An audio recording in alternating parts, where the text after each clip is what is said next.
Just for Lawrence, really. Okay, Lawrence, quickly over recap. Sorry, I've forgotten to record. Page 17, section 21, and actually I do have this on the Facebook group as well. It says anchoring it in with the bunnies and saying bunny gives you. So we anchor that in, and bunny gives you whatever it is, say letting go. And we make an emphasis on the words of say let it go, let it go, let it go, let it go. And then we are also saying, what else did I say? The reason why we say good, good, well done is because sometimes people have never been praised. Awful, isn't it? Mm. I'm sure you've had that many a time, Deborah. Oh yeah, I grew up in England. What do I say? Yeah, we're not praised. Oh, I'm not about me personally, but yeah, with clients too. Yeah, of course. Yeah. Yeah, they've, it's like, because you should just get an A, Mm-hmm. just should. It is quite interesting in America. They it's like all around the neighborhoods is like rising grade 4, congratulations, you completed your school year. And then they have all these ceremonies, and it's like, yeah, I mean, but like great big massive. Yeah. Do they? Same here. Yeah, it's quite American. It's much more influenced by America here. Yeah, they Oh, have billboards outside of their schools saying, well done, year blah, for completing. And they have little mini, what's it called? When they go parade. through cap and gowns and all that, they do it Yeah. for the little ones too. Yeah. And it's like in England, well, it's just expected. Well, of course you do. You just go through, right? So what, are you finished? You go on to the next one. Sorry. I know. Yeah, you Very might get different. your photograph at the beginning of the year and at the end, just to Yeah. mark how much you've grown. And that's it. It's like, well, yeah. So you've done school. So you should. And so for us, and I don't, and of course it leaves us kind of like thinking, well, which bit's right, which bit's wrong? I don't know, Yeah. because are we getting a load of children that are like self-centered and oh, aren't I amazing at everything, or what? I don't Looks know. like I would say it's leaning towards that a little bit, not help because the kids I see, um, yeah, it's not. Entitled? Look, I mean, there's no black and white in anything, right? I think if you find some balance in between, that would be quite good. But yeah, there's quite a lot of kids that are quite, yeah, them centric, unfortunately. Yeah, yeah. It's like, oh, I'm brilliant at everything. Well, actually, Yeah, no, I you're brushed my hair. I need an award for that. It's a bit like, no, yeah, not. I need to do that every day. Yeah, everybody wins the egg and spoon Yeah, race. Everybody gets a yeah, medal. It's yeah. like, no. And Well, there's a lot of research around it now showing that it is quite damaging to youngsters. Is that which I mean, it's if you've got half a brain, I think you should probably work that one out. But and look, and you can tell. I understand where it comes from. It comes from a good place. People do it because it comes from a good place. Absolutely understand that. But I don't think people are much thinking about the consequence of that as these people are becoming adults. yeah, And we've yeah. got that first generation now, and that's our generation that's done that. Yeah, We created because some of of the that. fairness. Everybody A wants everything fairness fallacy. fair. Yeah, And that's it's right. like, well, so what about the kids who win the race, or the kids who Yeah, do work really hard? yeah, that's right. Um, then they don't stand out as like whatever. And so then they Yeah. kind of go, what's the point? Oh yeah, anyway. Don't get Potentially. me started on the schooling system in Australia. It's very interesting. Yeah. So there's, but you're right. I do get there is a, well done for, I think, well done Yeah, for giving a go. I think there should be, and I like that, giving it, because we don't want too much of the other side, of like, well, why didn't you? But oh my God, like I said, when we were doing the diagrams. Okay, yeah, so with what I'd like you to do now is to, and I can either do it again on you with you. yeah. Um, If you first, so I can remember, because I have not even yeah, had a chance. Not making excuses for myself, but I just with everything that I told you about, I haven't even looked at the notes. So I generally would do anyway, just do the whole thing again right, with you. thank you. Okay. So it's so what we do, because what I like to see is that people have an understanding of because there is a method in this, you know, and and that's why this is lovely for people who go, who, as you say, who aren't very sure of what to start. Well, this is really easy to start with because it's all written down. And you know, it's hello, well, I'd like to get to know you a bit better, is that okay? And you know, so because we will get some children that are very shy and they don't want to be there. And if you're asking just relatively simple questions, then it's quite good. You will, and it gives you a lot of information. If you're getting I do this with my teenagers. I don't always, but I do sometimes. If I get the thought of, oh my gosh, they don't want to be here. They're really anti me, and I'm like thinking I need to build a bit of rapport here. I need to find out something because they're gonna button it. And there was one girl, she was hideous to work with. And I had to say to the mother after the session, she's not ready yet. When she's ready, you know, I'm not sure that I could help her much, because I don't know. You know, I can't help everybody. And if the girl has this big barrier and I'm this weirdo, then I'm going to be a weirdo. So yeah, but I did, yeah, but this can help us. So we go through it, and I think you've got one. I always get loads printed out, so I have a little pack, you know, so that I can just pull them out and then I write, and then it goes in their little notes. I keep all my clients' notes in little folders with their name. You know, I have a their client bill of rights and their client information, all their stuff on things, so it's all together. And then I have them sort of eventually I'll lock them away once I've completed with them. So I start with this, okay, and the parent could be there as well. Then that's fine. It's always, what does the child want? In my opinion, it has to be, what does the child want? Yeah. Not what the parent wants. What does the child want? Yeah. It's because they have to feel safe. Because you're not going to get anywhere if the child doesn't feel safe. There's some people who won't work at all with the parents in the room. I do. I don't mind. I've got nothing to hide. Because actually, it's to me, they, you know, I do ask them not to butt in, but again, if they do, I notice it, because to me, that's information. Yeah, absolutely. So everything is information. So I'm gathering all the time. So we always have to be on. Now, so also when you're asking this, you're finding out their favorite color. So if I know their favorite color and I'm seeing them the following week, I'll do my best to wear that color. Oh, right. Okay. Or sometimes they'll say orange, and I go, oh, I'm wearing orange. That's good, isn't it? Or, you know, or blue or whatever, and I could be wearing blue. I don't have any gray in my wardrobe anyway. I generally wear bright colors when I'm working with children. I will choose that.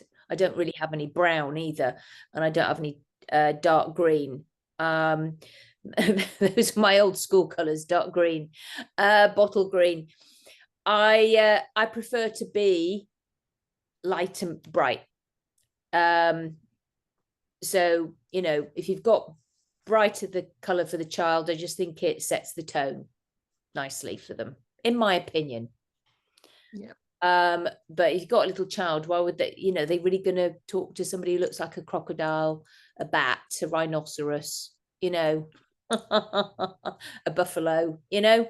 It's like, let's be the starfish or the mermaid or the, you know, bird of paradise, you know.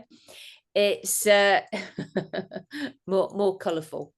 Now, so I always ask them the color. Drink, again, you see, what are we finding out about the drink? Well, oh, they say Coke. Okay. Yeah. It's like, or they could say water or milk. Great. Okay. And but it is quite, you know, or and they go, and you can say, oh, and whatever you want to say. Like I said yesterday, you said water. I said, oh yes, lions drink water. So it's food. Again, you're finding out a bit about food potentially, you know, if they so you, because you do sometimes get kids who will say something quite healthy on there, you know, but more often than not it could be a pizza, which again is fine, you know, because you're asking what foods do they like. Yeah. Sport is a really important one, especially if we're seeing somebody for bedwetting, because that's what I use for my children when they're bedwetters in the hypnosis part. It's so the body thing can be getting rid of the shame around it if they're putting that on the paper, or around their body, or the teasing, or just the feeling of, because sometimes we know that anxiety can make it worse. You've got siblings or the mother or the father getting whatever, you know, it's like, where is that feeling? But generally, I mean, I've always asked my bedwetters, have they seen the pediatrician? Have they got it checked? Have they got a urinary tract? You know, what's going on?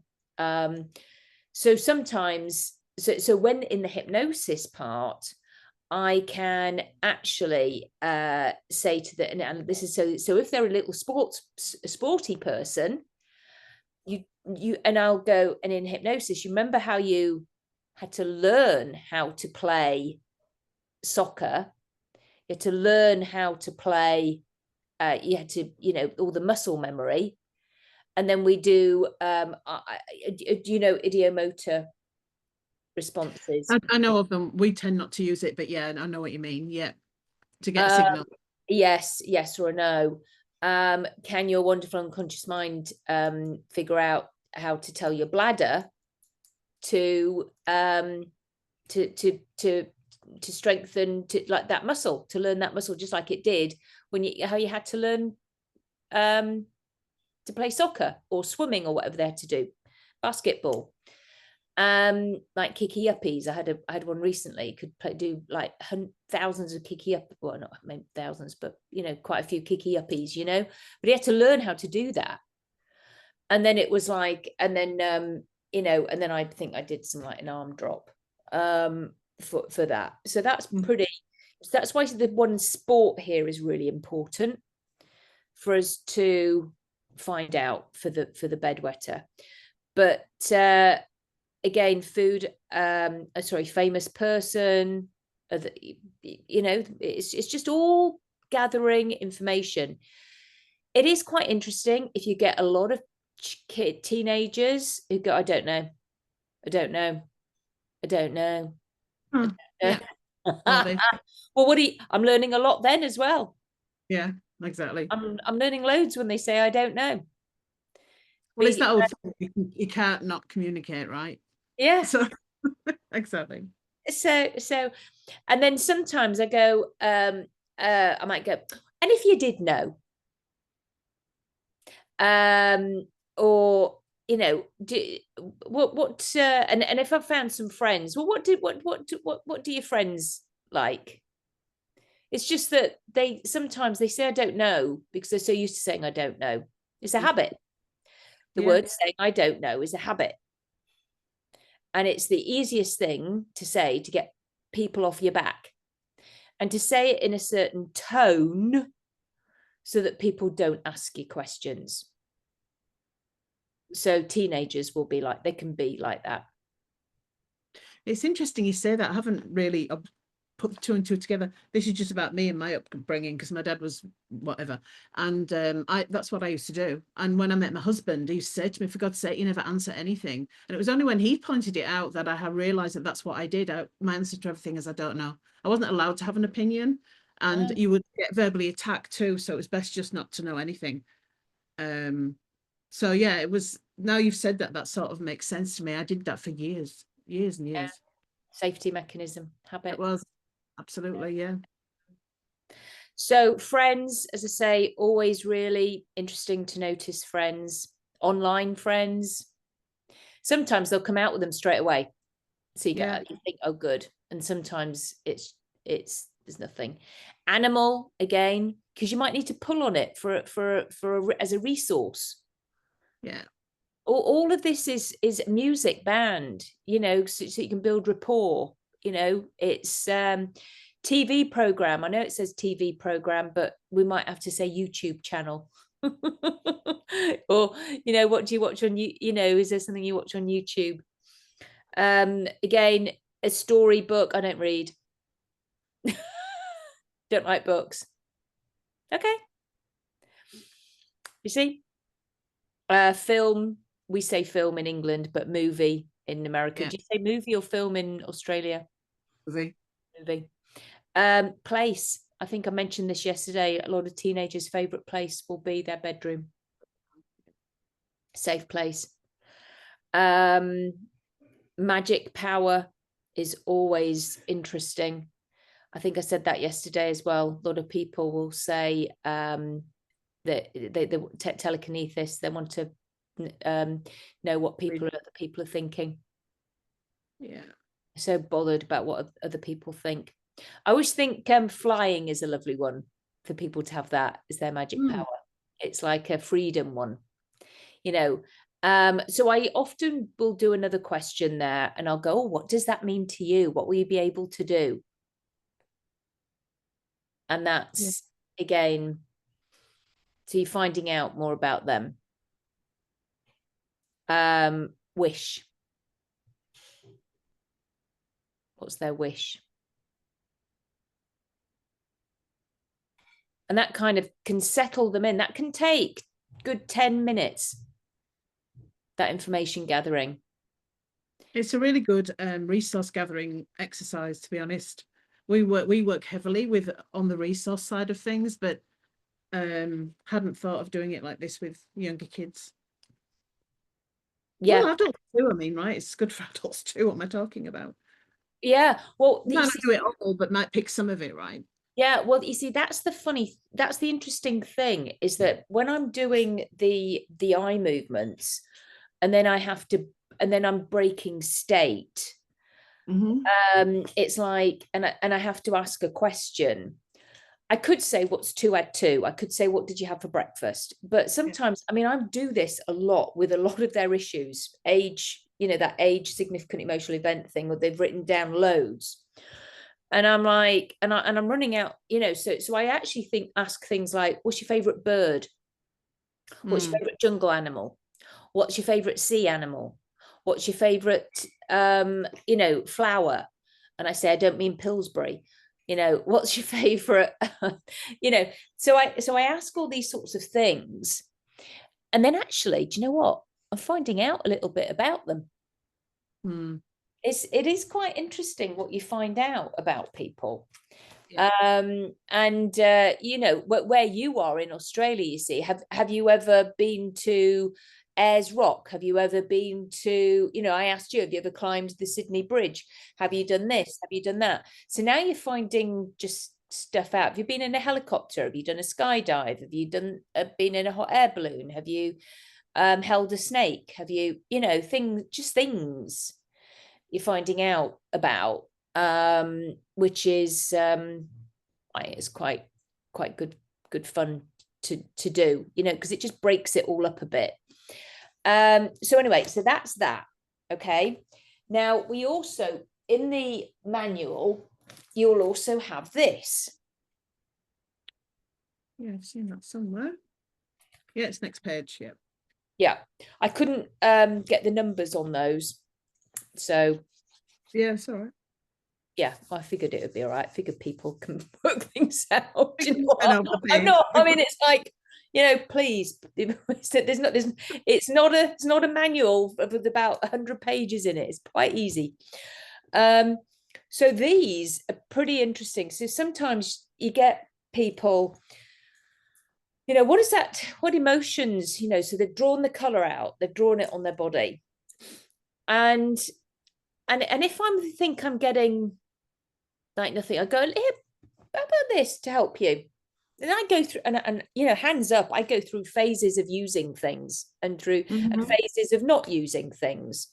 And I expect we're all the same. We get reminded of a tool we have and go, oh, I haven't used that. Oh, I'm going to add that in again and again and again and again. Right, yeah. Okay, good. I'm glad I'm not the only one.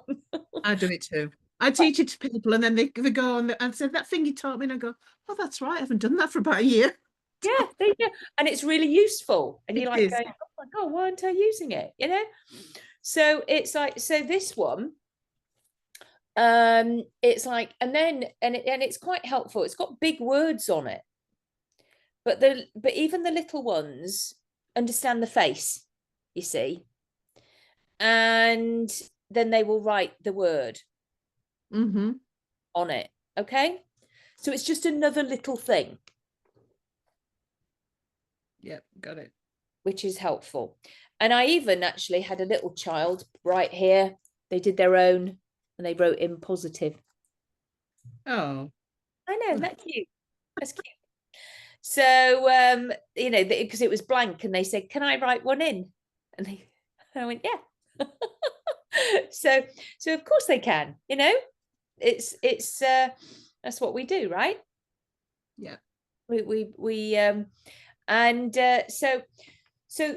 we have these as resources. Okay, these are like really helpful. And then what as I say, is talking about the poo. So I say, this is like this is a very special area in our brain, and it's called the amygdala, and it's always looking after us. It's going fight, flight, freeze, fight, flight, freeze. And sometimes when something not very nice happens, we go like that. And I have a couple of these, and I've often give one to my child as well to hold. Yeah. Okay, so you've got some. I want them by the end of the session. They're often saying, Mummy, can I have one of those things? So I just bought them and just say, you can have it. Oh, do you? Yeah, yes, Neil does that as well. I'm not as generous. But I could be. I might start having to be as generous as you guys. Well, I've kept them because of the trainings. Yes. And it's like, oh my God, how many of these can I, it's just plastic. But you're right. It's because it's a useful resource, but it's here. But you have to be sometimes. I mean, if somebody was particularly attached to it, I would let them have it. Yeah. But often they're not. But yeah, so I have stickers. I have my Bunny Talk stickers. Right, okay. And I've just ordered some more, and I'll be when I see you, I'll be giving you some. But the JPEG of the Bunny Talk process, and it's TM'd, it's trademarked, because it's the red and the purple hands. I don't know if you've seen it on the Facebook.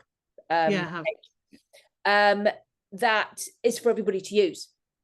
So you'll get your own stickers, and you give the chat. What kid doesn't like a sticker, right? They do. Yeah, well, they do, because you're giving them something, and it's not as expensive as an expandable ball. Yeah, they're actually quite expensive relative for what they are. I know. So that's what I was thinking. They're like 10 bucks a piece. Yeah, they're and it's like, well, that's like 10. It's like that. And whereas a sticker, I can get 500 for sort of like $90, and give them a few, and then they've got a few to give to their friends as well, and they can put them all over the place. So it's so a sticker is easier. So I would get, I would encourage stickers to give. That might save you some money. Yeah, look, I mean, it depends on the kid. It's not every kid gets one, but you If know, there's, and become a communication thing, right? When they can't tell the parents and they've used this, they've gone, this is happening. You know, they've gone and said that to the parents. well, I would think you're probably seeing clients who have, who I'm probably not allowed to see because of Yeah, your credentials, to be honest, Deborah. You yeah, know, you're trained psychotherapist. Like I yeah. say, you know, the diagrams I've drawn are for like if you like normal people. You're not. Well, more worried, more, well, there's the worried well. I split it into two categories. There's the worried well. Fundamentally, they're okay, but there's just this thing that's going on. And then there's, it's awful, but I say the dark side of it, right? Because it gets quite dark, that side of things, which I never intended on getting into that world. But anyway, that's where it's gone. And so, yeah, it takes a lot longer. Like I said, you know, it can take months. Although the therapy that we do is generally meant to be very quick. I don't want them to come and see me for a long time, except for that other side of client. They will be with me for a while Okay. because, Yeah. you know, it's mental health problems you're dealing with too. So Yeah. So I probably see those the ones light side. You quick. see the light Light side. side. It's nice. I do. I mean, there are a few. I am working alongside with some, which you Yes. saw on that thing that girl who had everything black. Um, Yes. and Yeah. I'm working alongside other therapists with her Yeah, you can, because there's no absolutely. movement. There's no movement for her, so they're coming to see me, and the Well, that's therapist. right. That's your last resort, right? I've said I get psychologists, psychiatrists sent them to me. They've tried everything, not working. But like with I told you I work with people with schizophrenia. I'm not working with the schizophrenia. I'm working with the patterns within that. So the anxiety, depression, so I explained that. I'm part of a multidisciplinary team. They do their other thing. The other therapists do that. And I'm working with that bit that I'm really qualified to work with. I'm not treating schizophrenia, although it does have an impact when you've done the work with them. Yeah, and it's quite interesting, you see, because I've had therapists and psychologists like Yeah. yourself here in America. They've sent me clients who are bipolar Yeah. and who have suicidal ideation. Ideation. So you are doing the work. You're doing it. Well, I'm doing it. Yeah, it doesn't frighten me. No, it Because, doesn't scare. It's a, you know that you can do a lot of good, right? Is yeah, that it? yeah, Yeah. yeah, because they're still with them, but they're Yeah. also So with. So I'm just under the umbrella that's and it. Perfect. I was recommended. So Yes. and these psychiatrists and therapists, they work with me for them. So they Perfect. know how I work. Mm. And I think so then I think, well, that's okay then, isn't it? You know, so It is. I count within that. And so You often, you are doing that stuff then with that side of client. You're doing it. So yeah, don't put yeah, yourself down. You're doing it. yeah. And it doesn't scare me because people No. are they're people. They're still Yes. people. You know, it's not suddenly they're not so it's the same with like it's not a disabled person, it's a person who has Ability. a disability. It's Yeah. not a Down syndrome child, it's a Oh. child with Downs. Right. Well, that's that whole. I mean, it's the NLP thing too, isn't it? That whole labeling thing. Yeah, I do this thing where I say, um, I don't particularly agree with labels. There's some places where it's useful. Here in Australia, to get some funding, you have to have a yeah. label. Right? Other than that, though, and I say, I say labels are not for human beings. They're for tins of beans, not on human beings. It makes them laugh. I couldn't And it made me laugh. I couldn't agree more. Yeah. it's, It's for the bottom of the shoe. yeah, that's right at the bottom of the shoe. Exactly right. It's not for people. Yeah, one Yeah. of the things that we talk about is people don't have anxiety. We say they do anxiety. That's a big distinction from what we do from other people. We say you don't have it. It's something that you do. Yeah, and I love that. And you're quite right, Deborah, because I often say, show me how you do it. Yeah, exactly. And that's what I like about your language. You're quite strategic in the way that you're asking those questions. I'm sure it's not by accident. I'm sure you've worked it all out for yourself. But there's a lot of how and what, which is really important.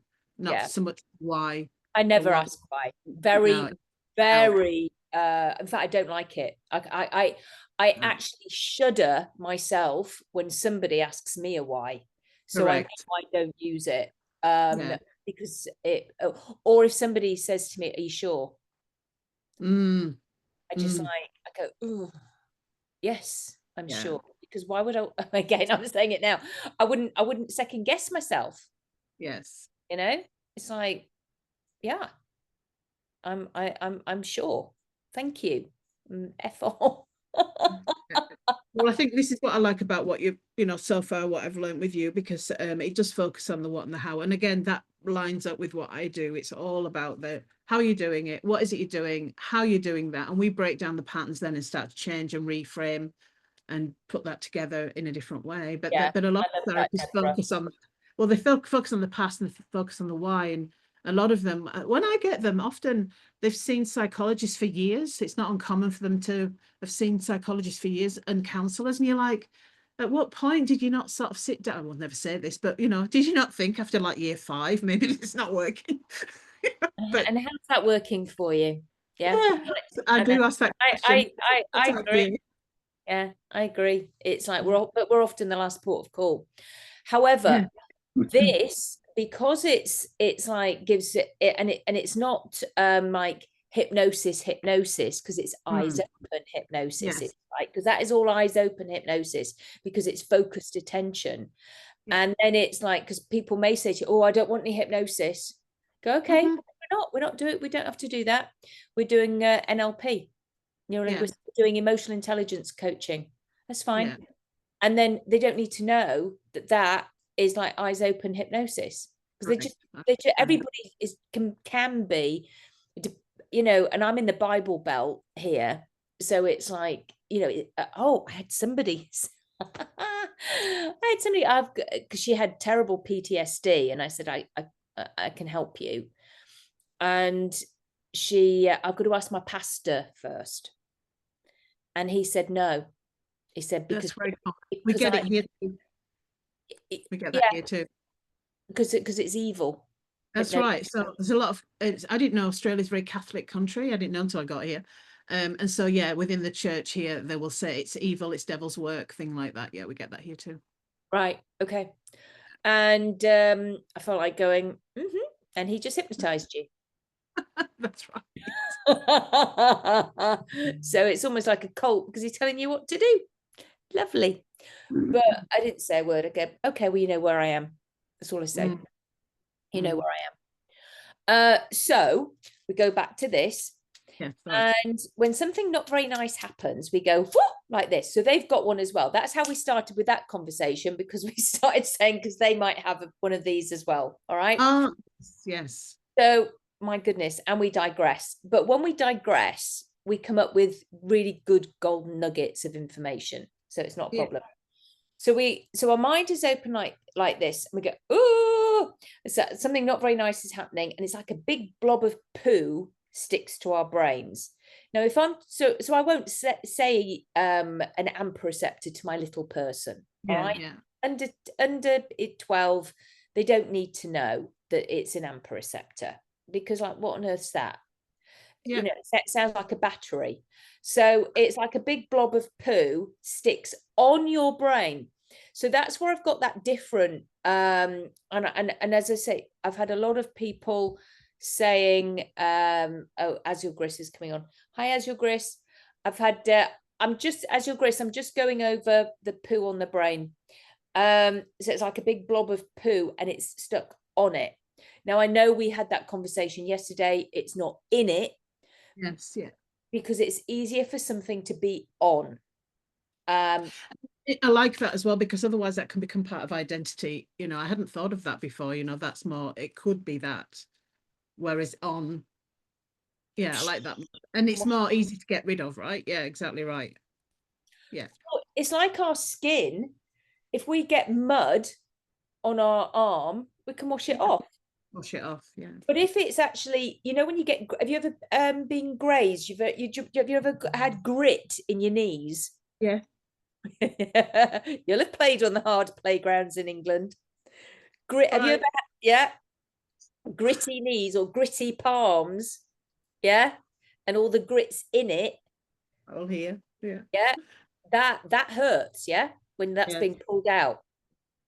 So that, to me, is what that's like if it's in it. Yeah. It's on it, and we're saying it's on it. It's a mental thing, I think, in my opinion. Yeah.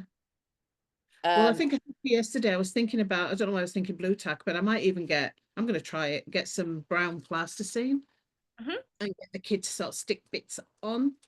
You mhm. don't have to tell them what they are, right? Because it's non-content, but they can stick little bits on and then we can pull them off. You know, But could do you maybe. know what? There you go. You see, you've just come up with something else that potentially, see, gotta love it. These are things that we can add to explain it. And then Yes. it's like, well, which poo is that? And then Yes. and then that poo, the child can actually physically then Take take it off. that poo off, and then they're collecting their jar of little poos. Uh, I mean, what I obviously what I Straight generally away. what I generally do is because it's on the body, they'll be scribbling it Yeah. off, or I'll Yeah. be on their piece of paper. I'll have been, but they may not have come in with anything. But that again, do you know what? Great, because it's anything that is kinesthetic for a Yes. child is great. Well, they can then throw it, right? If they get their big ball of poo, then they can throw it, put it in the bin, you put it in a bag, you can do lots of things with it, and that's gone, right? Oh, That's what I think. yeah. I mean, you get, like literally. And so it's like getting as creative as we possibly can. Yeah. And, as I say, kids like to play with, they love the word poo. They like to play with the word poo. And if you like going, and then they might, and then actually, well, how big is that poo? Yes. Well, actually, that's right, because you could have different size bits, right? So if you've got a lot of plasticine, we could have really big poo and then other ones are little poos. I like it. Yeah, so there's different And you can size. link it with rabbit poo. I don't know why I'm thinking linking it with rabbit. Well, I nearly took a pic. I nearly found there's loads of bunny rabbits around us. I'm taking pictures of bunnies all the time, but there was a whole load of droppings, and I nearly took a picture of some droppings. I'm going, what am I doing? My friend's gone there too. I'm like, But I think I'm going to have to just yeah. to go attention. This is what Deborah came up with. Oh, Rabbit poo that we can just to share it with everybody. Picture of poo for your attention. yes. So you see, you just gotta love it. I mean, because rabbit poo is different to dog poo. It is. It's It is. And it's a lot more manageable because it's little bits, right?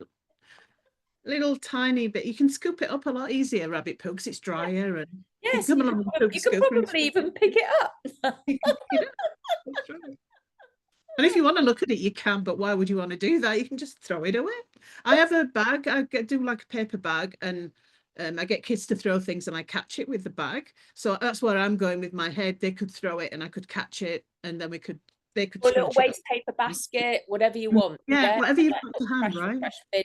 Yeah, whatever Yeah, you've got. yeah. See, Anyway, you can literally do so much. yeah, you can. I can see the potential. And this is why these sorts of things is because it's so creative. And when you're with children, with kids, you Mm, can be as creative yeah, as you like. So okay, so I love that. Okay, so we're taking the poo off. yeah. That's what we're going to be. We're going to do taking the poo off. So and then now I then say, have you ever played shadow puppets? Now we could say the bit about shadow puppets before we talk about the poo. We could say it afterwards. Do you know what? It doesn't matter. No, it's whichever bit you feel like doing. Yeah. I don't want anybody to get stuck in the whole thing of, oh, I've forgotten to do that. And do you know what? If you've forgotten to do anchoring and you go straight into drawing around the body, that doesn't matter either, because they will still anchor it in when you're saying like, and Bunny gives you it's okay. Then at the end of the session, now we're going to have some more magic in your hands, and then you do the anchoring. Mm. You can't. Do you see what I mean? Yeah, yeah. I don't want any. That's my biggest thing is that people get so wound up, oh, I've got to do it just like it is on the thing, and if I don't, then I'm wrong. No, I just want people to just do it. Just do it. It's the perfectionists that worry. And look, it depends on the stage of learning too, right? Beginning, you want to try and, because I'm going, yes, and I totally agree. I've no frigging idea. I've not done it yet, and it's going to be all over the place, right? I'm start doing it, but that's how it's going to be. But it's that willingness to be able to have a play around with it, and as long as you're not getting too caught up in it's the right process, then you should be okay. Yeah. It's as I long don't as think you you break anybody with this, right? You're not Pardon? going to break. You're not going to break anybody by doing it in the wrong order. No, Excuse me, I have a, sorry for interrupting. I just had a question about the time. Did I come late? Yeah, it's 6 until 10. It's just that for my time, 6 started like 12 minutes ago. Oh, yeah, 6 Eastern time. Yeah, I just heard 6. Oh, yesterday. Yeah, but you haven't missed much as your grist, because I've recorded it, and we're just going over the these bits. Oh, I think. So and you can catch up on with the recording. Okay. But Okay. yeah, you're right. It's 6 p.m. my time, because you're in Texas, aren't you? Yeah, it's 6:13 where I am. Yeah, so it'll finish at 9 o'clock for you but it'll be 10 for me and 12 for Deborah. So okay, so now that I've and then we're going to do, say, anchoring. So I am going to say do this with you now, and I will explain it. Have you ever done shadow puppets? Do you remember playing shadow puppets? And children might say no, and then I go and find a shadow. I'll go and try and find a shadow around my room, and then we'll start going. I'll go hello. And if they're very little, like you saw in that video with that little boy, we start going, hello, how are you? And in fact, I think with him, I may even done shadow puppets before. No, I didn't, because I think I asked him his questions before. But then I was like going, what did you, oh no, that was it. I said, what did you have for breakfast? And he said cereal, and I said, I had a carrot. Do you think that's because I'm a rabbit? And he's like, so we're just going, so now we're talking with our bunnies, and he's talking to me with his bunny, but we're both looking at the bunnies. It is quite interesting how we're now both looking at the bunnies, and we're not looking at each other anymore. The bunnies are doing the talking. And so then I'm going, would you like some magic in your hands, in your fingers? Oh, yes. Okay, now, if you've already found out that they like Harry Potter from your intake, then you can say it's like the Patronus charm. Little children, they wouldn't have done that. They wouldn't know who Harry Potter is yet. So would you like, but they do understand magic. Let me show you this as well. This is a pretty cool thing. Okay.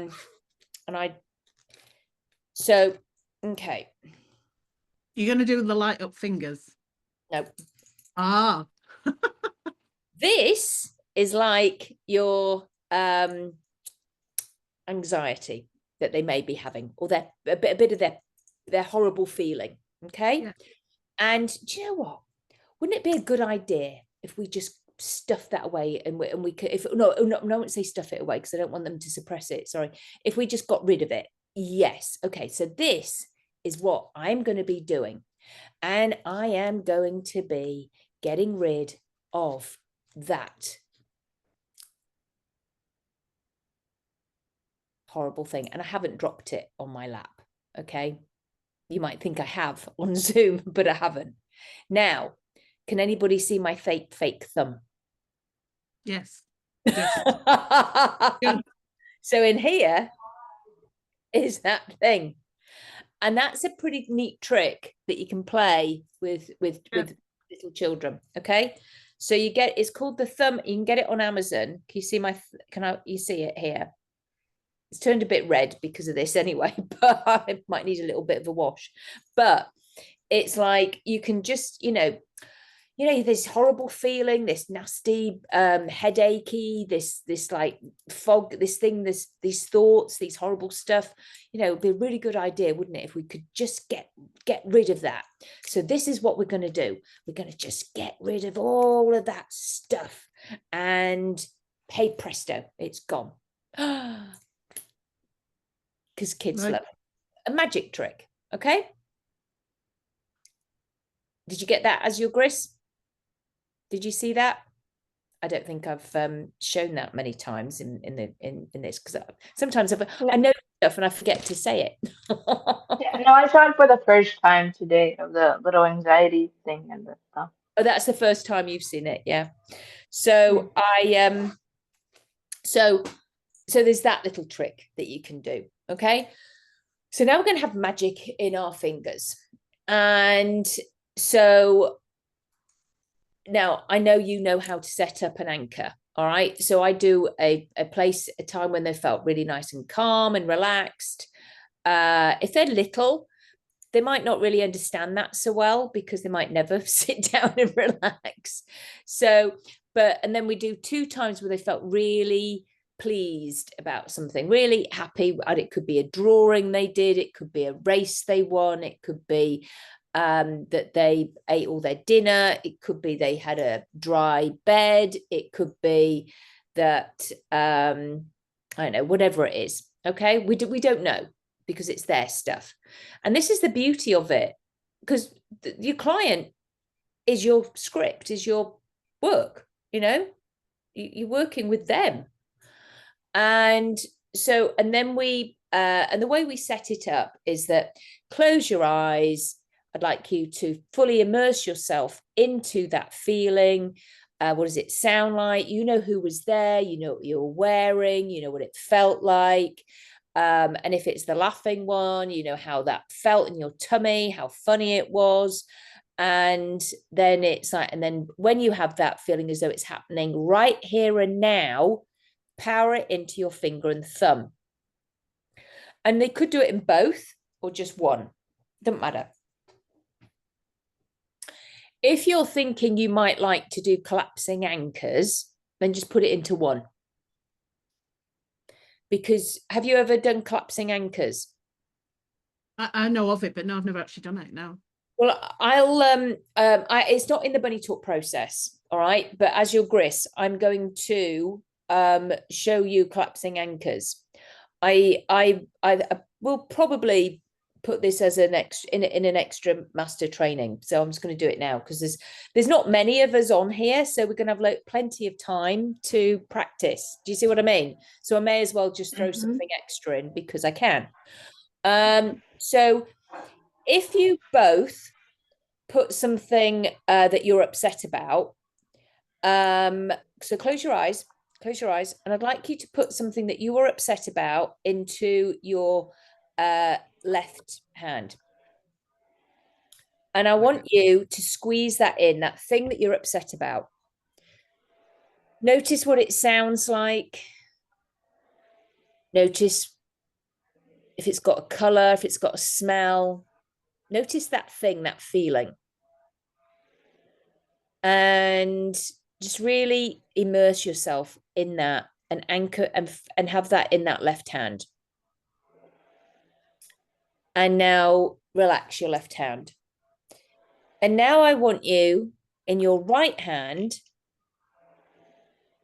So again, open your eyes. We have to clear I don't know, I have to say something ridiculous like, do you like my blue ring? I'm wearing my blue rings, my throat chakras. So I don't, it'll choke me up tonight. When I'm, so in your right hand now, okay, I want you to have the right hand and I want you to put good stuff. I want you to put really good, funny, happy, yes, really proud of yourself stuff. It could be, if you're dancing to Dancing Queen, it could be images of just fun and laughter and all those good feelings of when you're with people who make you giggle and laugh, and or again when you're feeling really proud of yourself with an achievement, everything good in this hand. And now relax that hand. And now I want you to squeeze both hands at the same time and try and go back to that horrible feeling.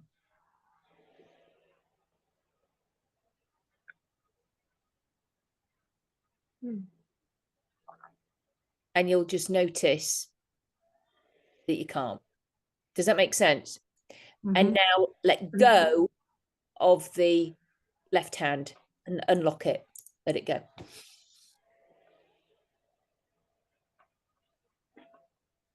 That's collapsing anchors. You could potentially do that with the fingers. Yeah. With the bunny talk as well. I tend not to, just because it's because we've got it out on the paper, and I just really want to focus on solution focused stuff, to be honest. They've already got the stuff out. So in my opinion, I'm almost collapsing the anchors anyway through the bunny talk process. Does that make sense? But that now you know how to do one. All right. And it's quick. It's really quick. I personally don't use it that much. But it's like, I can. It's just another thing. I mean, there are literally so many tools that we could use. So now that we've, oh, and the funny one. Now, the reason why I like the funny one is because, and especially if you have, so if and this is awful. I once had a client who said, an older client, she couldn't think of anything funny. Couldn't think of anything funny.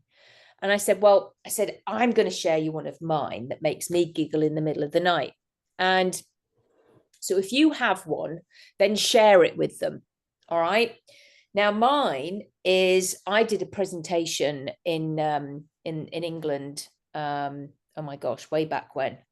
And it must have been about 12 years ago, even longer. And I got given some white chocolate, a whole load of white chocolates. And I didn't really like white chocolate, and it had little fuzzy bits on the top and everything, all little sprinkles. And my husband does like white chocolate, and he happened to be home. So it was 10 o'clock at night, around then, it was quite late. And you know what men are like? He popped the whole thing into his mouth. All right. And then he's going like that. And he went, ugh. And I'm going, oh, what? Isn't it very nice? Anyway, he's going over to the sink, and he's going, it's fucking soap. Anyway, the more he's putting water into his mouth, it was a bath bomb. All right. So now he's foaming at the mouth because he's got all this water in there as well. And then he's got the bits of pot puree stuck in his teeth. And I am absolutely killing myself laughing. And then he's saying, you did it on purpose, shouting at me. I did it on purpose, and I didn't do it on purpose. Just literally just giving him a white chocolate. So it was one of the funniest things. Now, you see, that's the sort of thing that I start chuckling about in the middle of the night. If I'm awake and I'll suddenly, if I think about that, I'll start going, And he goes, what are you laughing at now? Which makes me laugh even more. Because now I know. So when I'm telling that to a client, they go, oh, yes, I've got one. Yeah. It's given them time to remember. And there you go, you see, it's in there. You had to give them some space. That's all. Because when they are so foggy, do you remember my snow globe? Did I use that yesterday? I think I did, didn't I? The snow globe. They just can't see anything. And it is interesting. And I know when people are getting better, because I have this office is in my house. And in the last sessions, they go, oh, that's cute. Oh, I like session search. And they'd never noticed anything before. They're so in their heads. There's no future. Does that make sense? Yeah. So it's so that's why sometimes we have to give them time to find a funny one. So that's why, and I do that with my adults. Obviously, I'm not going to start swearing in front of my kids. Well, actually, they do quite like it, I find. Well, the teenagers, but my little ones, I wouldn't. Not the little ones, no. No. I do. You're right. I do swear. Sounds awful, but I do swear, especially, what I've got a specific thing that I say when I'm telling them a little story. Can't remember what it is, but it's oh yeah, it's like fuck off, to the and then they're like, it's like, yeah. So can I ask you a question in terms of sorry, my mind's just gone off on a tangent. In terms of the length of the sessions that you do, obviously this is more aimed at, quick interventions, quick therapy. Ideally you don't want to be seeing people for weeks or anything. It might be just a few sessions. The length of the session, because the way I operate is I actually only have an hour per client, and because I can see up to 10 people in a day, so I don't have a lot. I literally have just 1 hour. Is there any way of splitting this over 2 sessions, or is it something you're saying for the first one? Yeah. Okay. So if you're going to do the emotional intelligence, you do do that. that. Yeah. That would and then tidy up with a bit of hypnosis. And then in the next session, give them some techniques and strategies, and then start doing so my first session is for 2 hours. But the first bit is I always give extra half hour, otherwise my sessions are an hour and a half. So you're right, I do get longer, but there are some sessions where I think, oh, we finished. That was only an hour, and I eke it out. Okay, with just a longer whatever, or we're talking about something, because it's like I'm thinking, they know the session's meant to be an hour and a half, but I'm like thinking, well, we've done it, because I don't want to undo the work by saying, I don't want to start something else, because the brain, I don't think, could take anything else. Yeah, so if you were, let's say if we did the EQ stuff or the psychoed stuff first, then they come back. This bit that you're going through now, that could be the second session or the third session. Definitely. Okay. So it's but with a little child, you are doing the psychoed you are bit. just doing this because you don't do the psychoed poo stuff, right? That's your thing. That's your psychoed for the kids, right? That's it. Yeah. That's it. The poo on the brain. Get them some anchors, and then ask them to draw their body, and we just do one bit of poo at a time. And so they just got rid of one bit of poo. And of course, because if you're a hypnotist, and you wouldn't necessarily do big long relaxation, you just say to a child, and closing your eyes and just imagine a balloon. What color is it? Or imagine that animal that you said. Tell me about the animal. And you would do your hypnosis. I'm not going to be training hypnosis.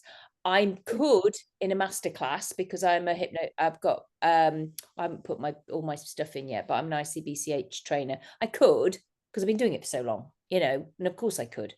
But funnily enough, we may get Beryl doing some extra bits with us when we do the training, because she does like this bucket thing with kids, and she hasn't got any children, but she was head mistress of a school for children, so she has got lots of children. But she's children, she gets on with kids, so there's lots of stuff that you could do. So yes, so it's going to be how you tailor it. Okay, you've got an hour. A lot of people have only got an hour, and that's fine. So you'd be surprised. So yesterday when I did this with you, that was less than an hour. So in fact, so if I show you now already, and then what I'll do is, as your Gris, at some point I'm going to get Deborah to do this on you as your Gris. Yeah. And then as your grace, I'll get you to do it on Deborah. And I'm just going to be watching, but we're going to time it, and you can see how long, how short it is. So you'll see that actually, even though I'll be coming in with saying bits, you know, because you can, because and then don't forget we've got all of the next time for practice as well, and you'll hone it in. Cool. Okay. So, but I'm just going to show. I'm going to do it again. And who wants to have a go with the body? Do you want me to do it on you as your grace, or do you want me to do it on you, Deborah? Who wants to have a? I'm easy either way. You want me to do it on you as your grace? No. No, Deborah said she would. Oh, okay, Deborah, I'll do it. Okay, Deborah, can you draw? So we've done. So say we've done the anchors. All right. Do you want me to go over the anchoring again? No, I think I'm clear on that. I think placing a time. So are you happy, relaxed, calm, something like that? You do 2 of those, 2 of the happy ones, and then 1 where you laugh out loud. Is that right? So I generally do 2 relaxed and calm. Yeah. 2, this is for an adult. 2 when they were really proud of themselves. Be proud, yes, Yeah, sorry. really proud, really like, yes, you know, yeah, I achieved that. And then 1 when they were laughing their heads off. Yeah. For a little person, I will do 1 when they were calm, 2 when they were proud of themselves, and 2 when they're laughing their head off. Because they've got so many more silly ones than an adult has. Now, if for purposes here, so you can do all 5 in the session now, to show you that you can do this in an hour. Yeah, okay. With a child, okay. And if you want, if as your grace, if you don't want to have a go, that's fine. Deborah can do it on me, okay. Now I am going to, so we've done all those things here. We found everything out about the person. Okay, so say you get a child in, you've got an hour. Hello, you cover that. That will take and that could take about, say, 7 minutes. Yeah. Then you explain about the poo on the brain. That is literally 2 minutes, 1 minute, 1 minute and a half. Then you've got the anchoring. That could take about, again, 7 minutes. Only takes a minute or so for each one. In between each one, we break state. I actually didn't have that in the notes either about breaking state when I've got setting up an anchor. But we say something like, can you smell raspberries? Or do you, what do you prefer, the sun or the moon? Do you prefer us, just again, something silly. What's 1 and 1? What did you, it's just another silly break state. And because I always feel so silly when I am breaking state, I say, I've just got to do that. I explain what I'm doing, because otherwise I do think they'll think I'm a bit bonkers. So now, then we've done the anchors, and then it's like, literally, can you draw me a body? If you have them in your office, then you will be drawing around the body. Now, if you've still got the parent in there, so you might be allowed to. I could draw, but I would ask the parents' permission. If they've gone, do I have permission to draw around your child's body? Okay. If I've got the parent who's in and doesn't want to stay, then I'll say, can you quickly just do this for me before anything else? Can you draw around their body? So at least I've got a body, because I don't want to be said afterwards, oh, they draw around your body. I don't like that. I'm in America, right? I don't know what it's like in. So, it wouldn't happen in England. It's quite. No, that's right. No, it's same here. It's that they're very funny. Right. So it's like, so I always ask permission, or if I've got a teenager, and first of all we've done all the emotional EQ stuff and techniques and strategies, and then in the next session we're going to start the bunny talk. Okay, so usually in the second session I start the bunny talk, Got it. unless it's a very little child, because you sometimes can clear it in one session. Yeah. And can I ask, I'm assuming it's because it's more kinesthetic, but as opposed to maybe just doing it on a A4 piece of paper and getting them to lie down, is it just because that's more of immersive, more kinesthetic experience than just doing it on a Well, A4 piece? this I do when we're on here. Yeah. If one of the trainers is more elderly and cannot get on the floor, well, they're going to do that. Yeah. Okay. Okay. But I can get on the floor still, so I will, because it's I not. can get on. I might not be able to get back up. No, so then you're going to have to crawl over and pull yourself Yeah, up. I'm going up because of my knee. Yeah, well. Yeah, and then it's funny. Yeah, it is funny, right? Good and laugh. and because I'm taking my so in my office, I'm taking my shoes off. So now I'm a child as well. I'm on their level. Yeah. And it's just more playful. And because children fidget, now we're on the floor and they can loll about. And it doesn't matter if they're all over the place. It doesn't matter. Does that make sense? Yeah. So I quite like it on the floor. And with my adults, when I'm doing it for my inner child work, they too are all over they've regressed. I think I said that yesterday. They're taking the shoes off. I've drawn around their body. How often do you do that to an adult? How old are they now? You see? The smell of the crayons, the smell of anything like that. And because of the nature of this paper, I'll just show it to you.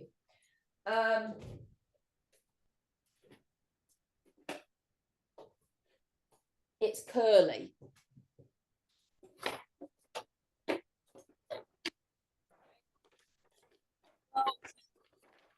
It's amazing. Put it upside down. But because it's curly and I've got it on the floor, I need help.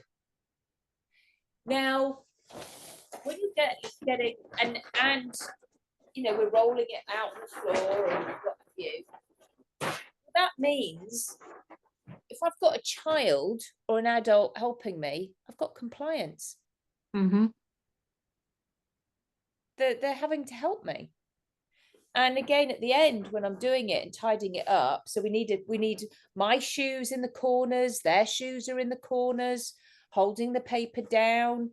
We're, you know, I'm getting this, okay, you know, I say, can you help me? And they do. They're on board. Got compliance, which is huge. I do a similar thing where I don't have a child's chair in the room and I say, oh, there's a seat outside, so they have to go outside and get the chair and actually bring it in. That's one of the ways I do the compliance with them. There you go. And they go, oh yeah, I'll go get it and bring it in. Where do you want to put it? And you know, all that stuff. Lovely, lovely. I love it. So, but that is another way. Yeah, can I ask you about the paper? No, it's really small detail. I've got butcher's paper, but the stuff we've got is very thin because that seems quite thick. Where do you get it? Builder's paper. What paper, sorry? Builders. Oh, builder's paper, right, okay. So I sort of, I mean, if you buy 3 rolls, you get it for cheaper. So because I go through it. I've got so many bodies in here. I've got so many bodies of children in my cupboard. I know what I'm going to do with them. I'll have to go put them in the garage soon. So I've literally got about 40 bodies in there. And it's like, and if I said to the police, I said, I've got lots of bodies in my, or if somebody said she's got children in a wardrobe or children in the cupboard, they'll be like, yeah, I have. They get a bit of a shock though. But that is, yes, it needs to be quite thick because sometimes they go through the paper. Yeah, that's right. Well, the butcher's paper's like that. I've just seen it. I found it on Amazon, so I can definitely get it off Amazon. So that's good. Yeah, because that's a lot thicker than what I've got. I've got the same thing, but that's for drawing. And if you were to line it, it would tear. So No, builder's paper, and it's cheap. It's about $13 for a great big long thing. And I keep the drawings. Okay. I keep them because they've got all their troubles on them. I don't want them going back with them. Yeah. I keep it. So yes, so when you do this in person in Spain, you'll see I'll have to get some from Spain. I'll be going to find a hardware shop and getting some. But you'll see how interesting it is. It's very, very different when we're all on the floor. It is a different feeling. Nevertheless, the eye movements are still the same. And you're on the floor doing it instead of on here. And the process still works.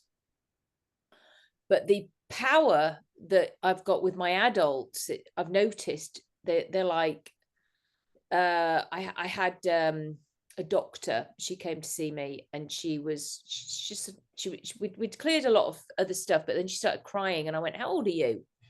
And she went, 3. She went, 3. I went, right, we're doing the bunny talk. And we got the paper out, drew round, and she just went, I just shut up, let her. She got it all out. And actually, this is the one. And it's quite, it's quite fascinating. And then we did the, on that feeling of what it was. And then she changed it out with the felt tips, and she wrote all over it. And they're now owning their change work, owning it, because they're writing it out. It's just a whole different way to do it. This does work more with my kinesthetic people. If I had somebody who's completely auditory, I probably wouldn't do it. They wouldn't get it because they often don't feel things in their bodies. Not as much.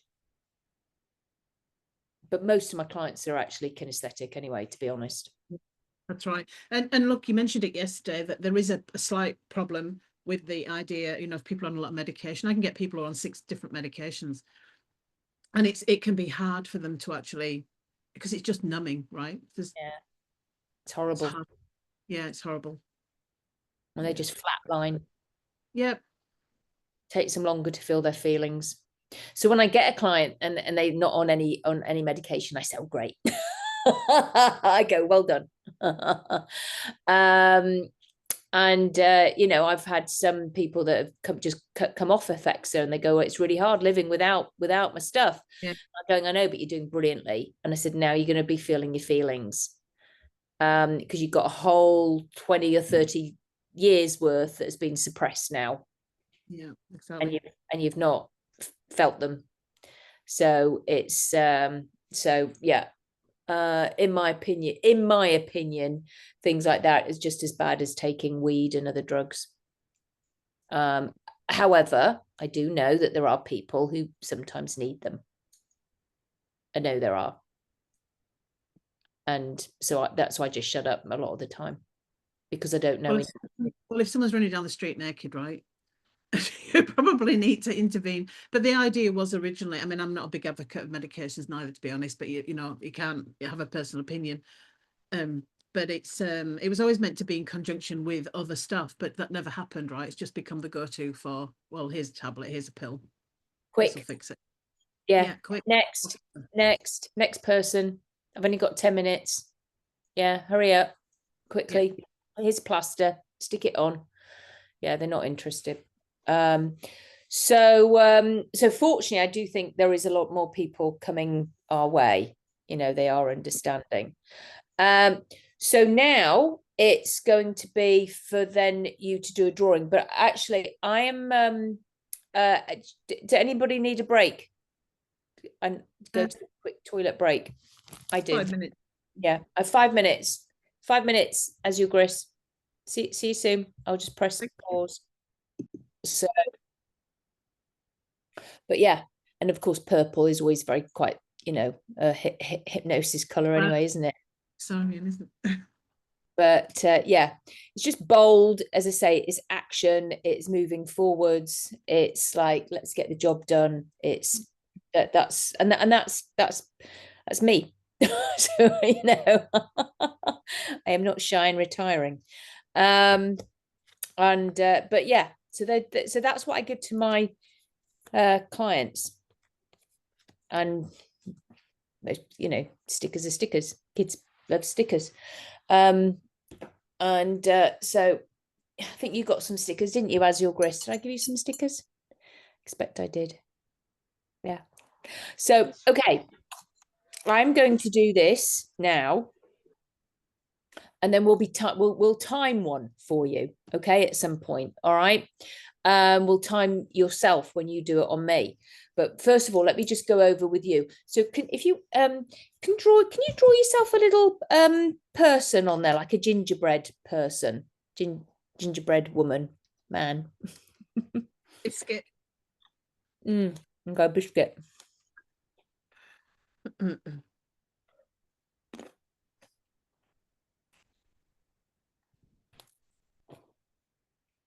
Oh.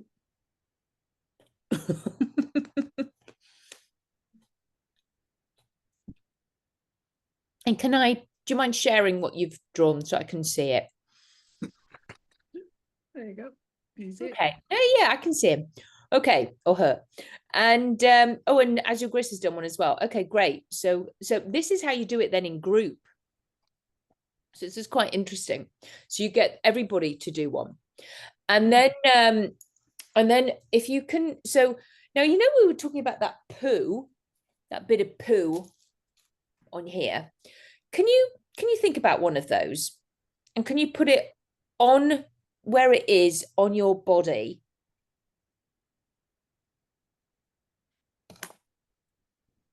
And if you've got some crayons there, perhaps you can use your crayons to put it on there, or felt tips, or whatever you've got.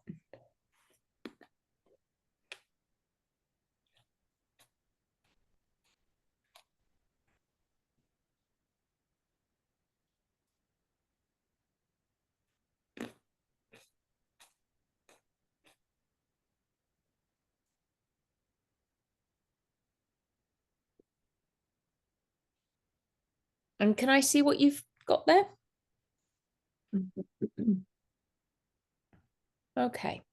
And so we've got a red one for Deborah.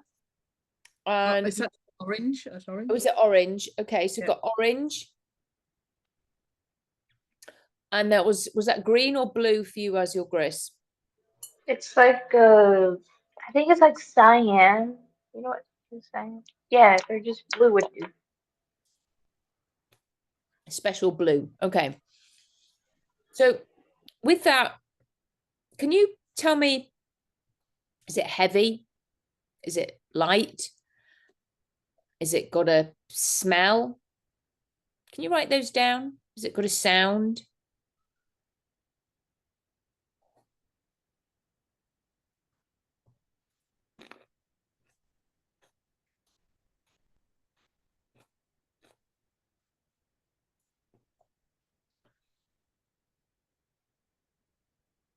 And what are the emotions?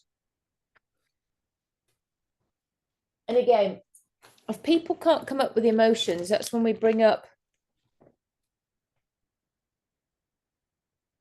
which they can't necessarily see quite so well here, but they can when it's in person, but they can a bit.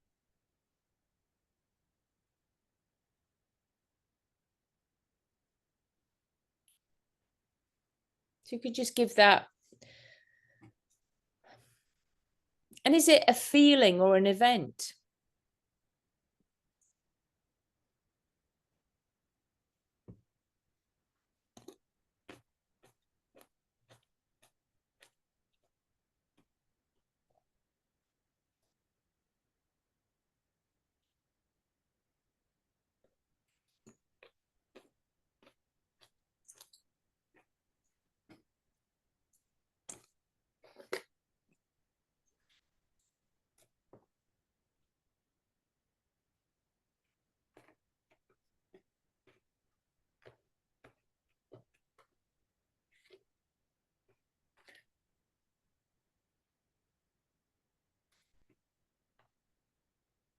And as you're going through that, if you could give it a number.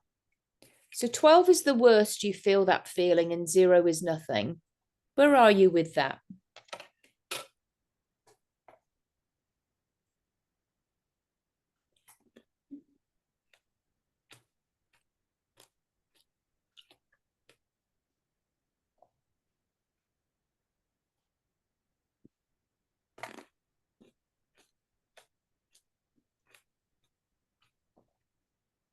And are you happy to share with me, Deborah, what you've got there, what you've written down? Yeah. So for the what's it like? Feel like it's squeezing and it's prickly. There's nothing else with it, just those two things. And the emotion side of things, it's more of an event, but there are also emotions with it. So it's like angry and frustrated, the two that I put down, and again sad. But it's an event and it's a feeling. It's both. Okay. And on your scale? Number would be 8 out of 10. Okay. And as your Gris, are you happy to share what your that cyan color is? Yeah, it's like a light yet numbing feeling. I picture it as if it's like some kind of ball and it's just settled, that it's dull and sort of heavy. Okay. And on your scale, where are you with your scale? Like a 4.6. 4.6. And is that out of 10 or out of 12?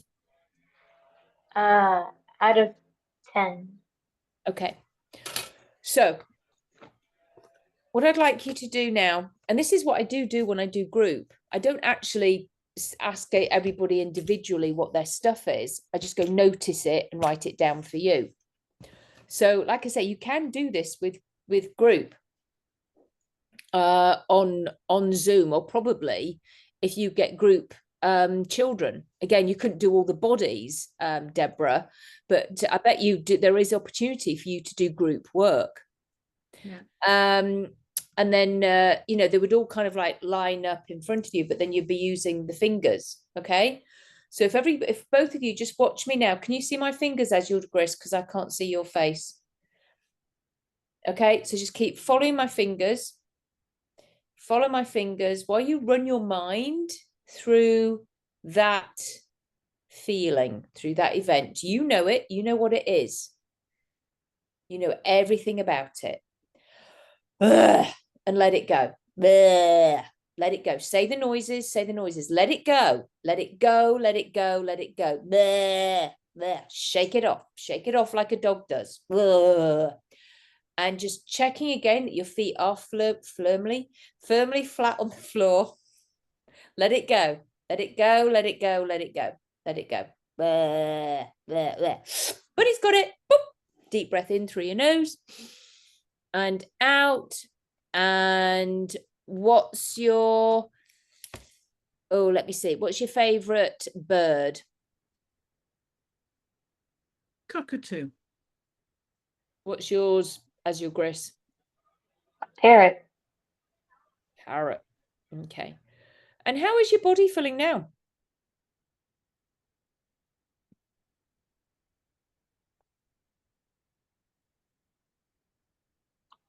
Yep. Like this, it's harder to get it right. And as your Gris, how's your body? I mean, I don't notice that much of a difference. So it doesn't matter because it's whatever it is for you. So where are you on your scale now? Like, just 4.5, I guess. Okay. So 4.5, because again, you're reasonably low already.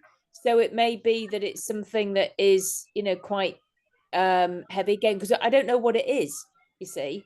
You do. I do. This is content free. So the fact that you've gone down 0.5 is like great. Deborah, where are you on your scale? Probably about 5. 5. Okay.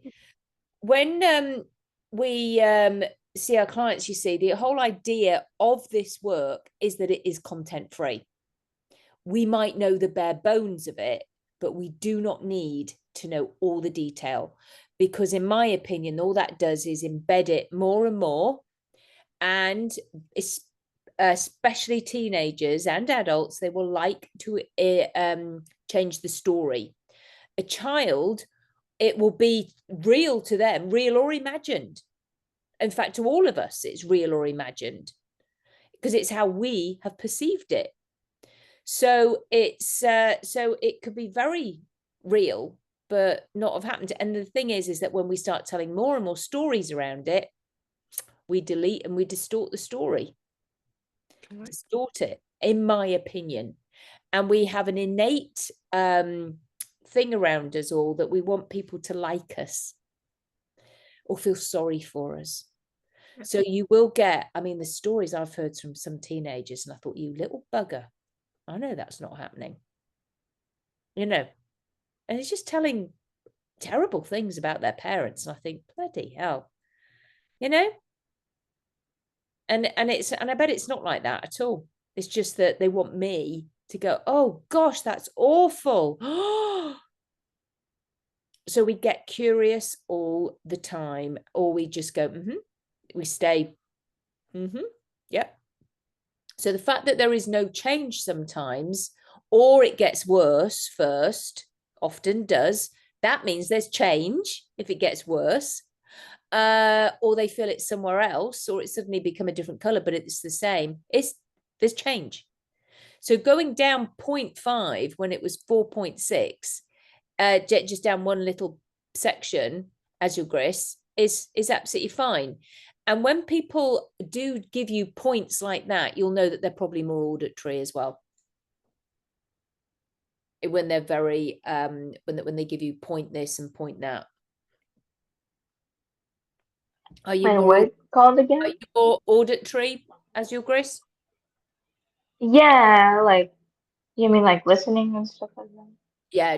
Do you hear things as opposed to, you know, if I do what kind of, it's like if I spoke to you, if you had the language, oh, I hear you, I hear what you're saying. Mm-hmm. Yeah, no, I'm more of an auditory person. Yeah. So that's and you can tell they are when they're going down by points. There's a little clue for us, which is quite handy. Okay, so we've broken state. Now I'm going to do that again. Follow my fingers and allow your wonderful unconscious mind to take the wisdom and the knowledge and the understanding so that you can process that feeling from that event in a way that is safe and right for you. Good job. Well done. Well done. Excellent. Well done. Really good. Yep. Really good. Well done. Let it go. Ugh.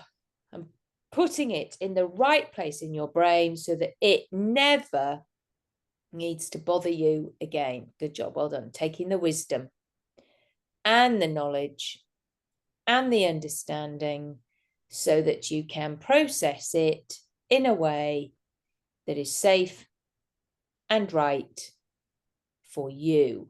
Good job. Well done. Excellent. Excellent. Good. Well done. Well done. Deep breath in through your nose and out. And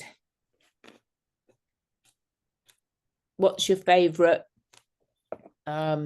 flower?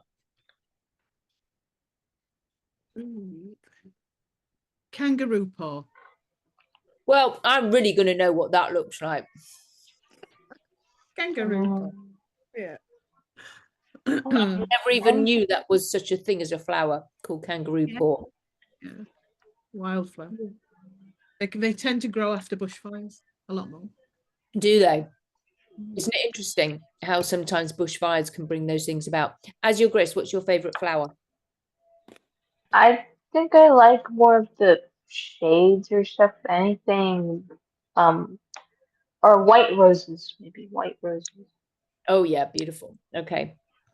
And How's your body feeling now, Deborah?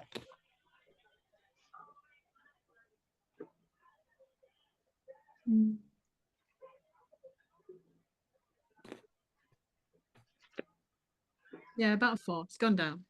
Mm-hmm. Yeah. And as your Grace?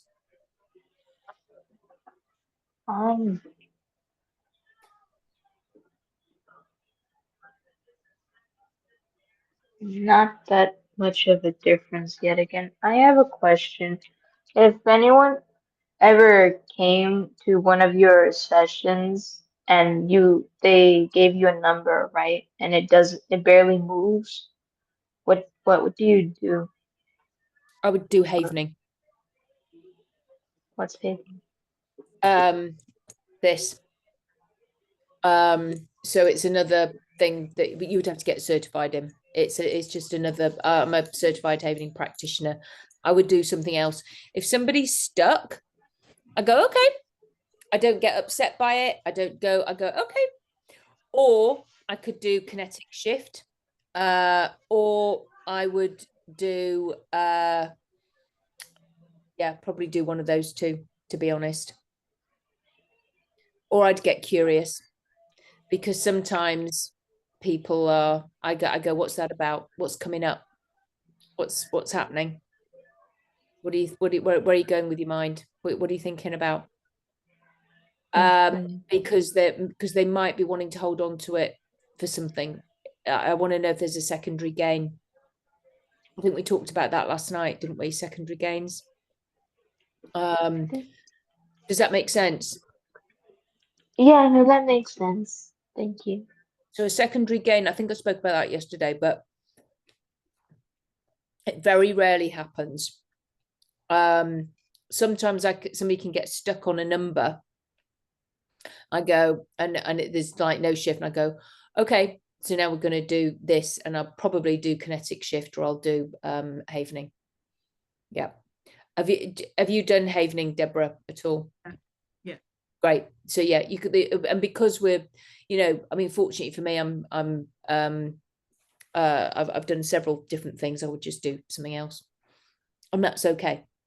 But it's more often than not, I might be doing havening and then I do the bunny talk, because it's like, because something's not happening, and they're more kinesthetic. So so yeah. Okay, I'm gonna do it again. It's following the bunnies, and allow your wonderful unconscious mind to take the wisdom and the knowledge and the understanding from that feeling around that event, so that you can process it in a way that is safe and right for you, and putting it in the right place in your brain so that it never needs to bother you again. Good job. Well done. Really good. Well done. Taking the wisdom and the knowledge and the understanding so that you can process it in a way that is safe and right for you. Good job. Well done. Excellent. Excellent. Well done. Really good. Well done. Good, good, good. Well done. Excellent. But he's got it. Deep breath in through your nose and out. And what's your favorite pizza topping? I don't eat pizza, so that's wrong. No, I don't eat pizza, but I just thought most people do. If I was to eat pizza, I would have, it would just be cheese and tomato.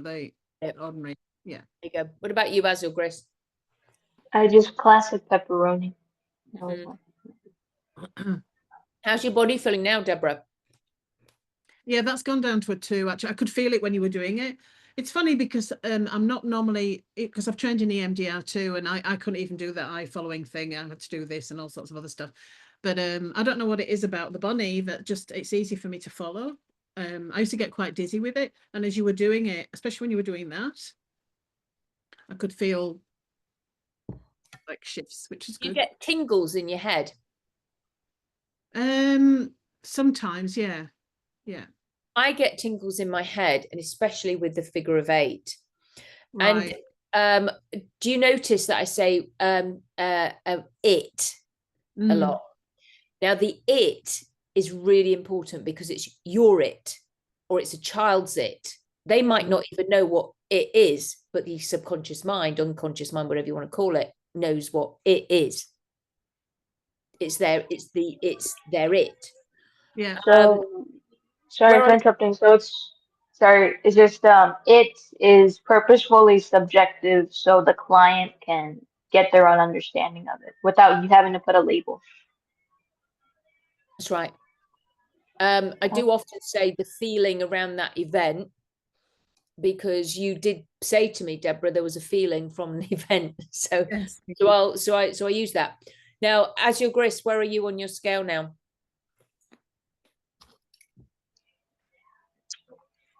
Like a 3. So now we've come down. So you just keep going. We don't get worried about it. We just go, that's good. Well done. Just keep going.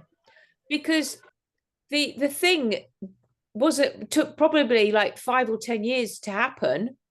So, depending on the age, of course. So why is it going to go in just one sweep? It's not, is it?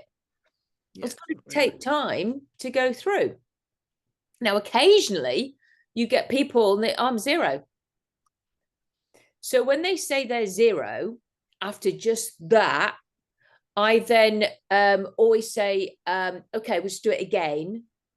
And we do that, and then taking the because then I say, notice what you notice. Before I do it, I go, notice what comes into your mind, what positive comes in, because it's highly unlikely that it's gone and they've got a positive word.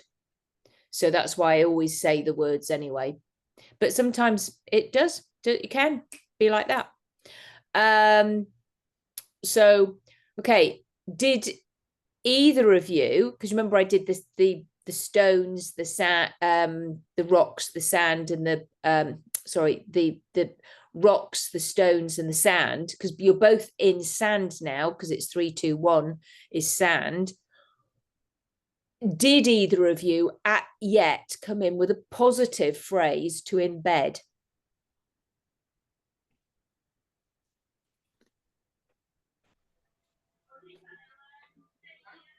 No.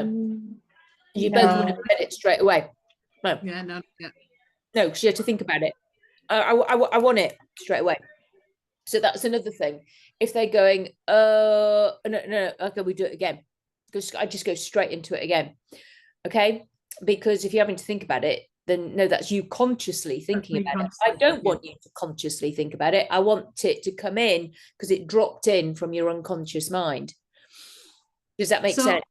Yeah, it does. And so on that, because that's something that I do as well with, I've noticed with people that are very cognitively, or spend a lot of time thinking, problem solving, CEOs, entrepreneurs, that sort of person, that they live a lot here.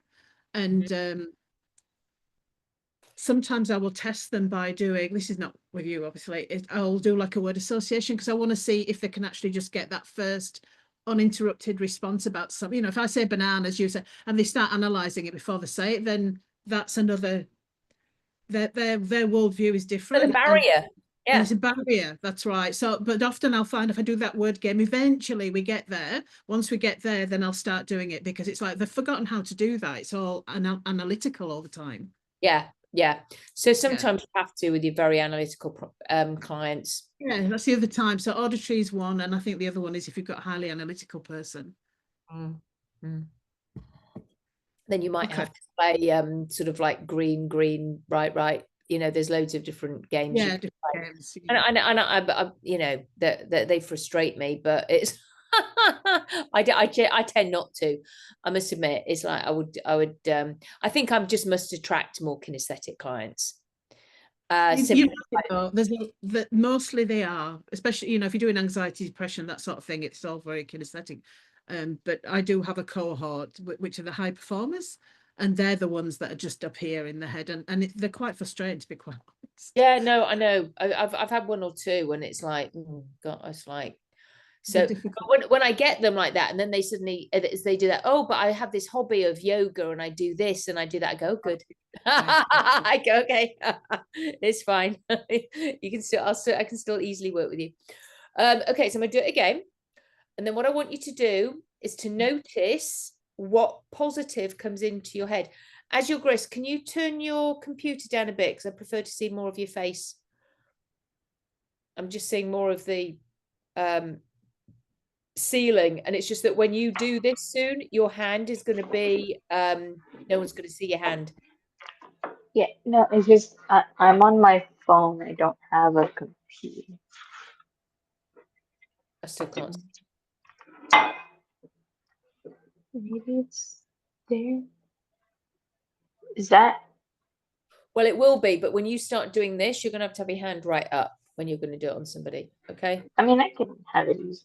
Okay, that's fine. Okay, so just keep following. Ready? So follow my fingers, follow my bunny fingers. That's it. Well done. That's it.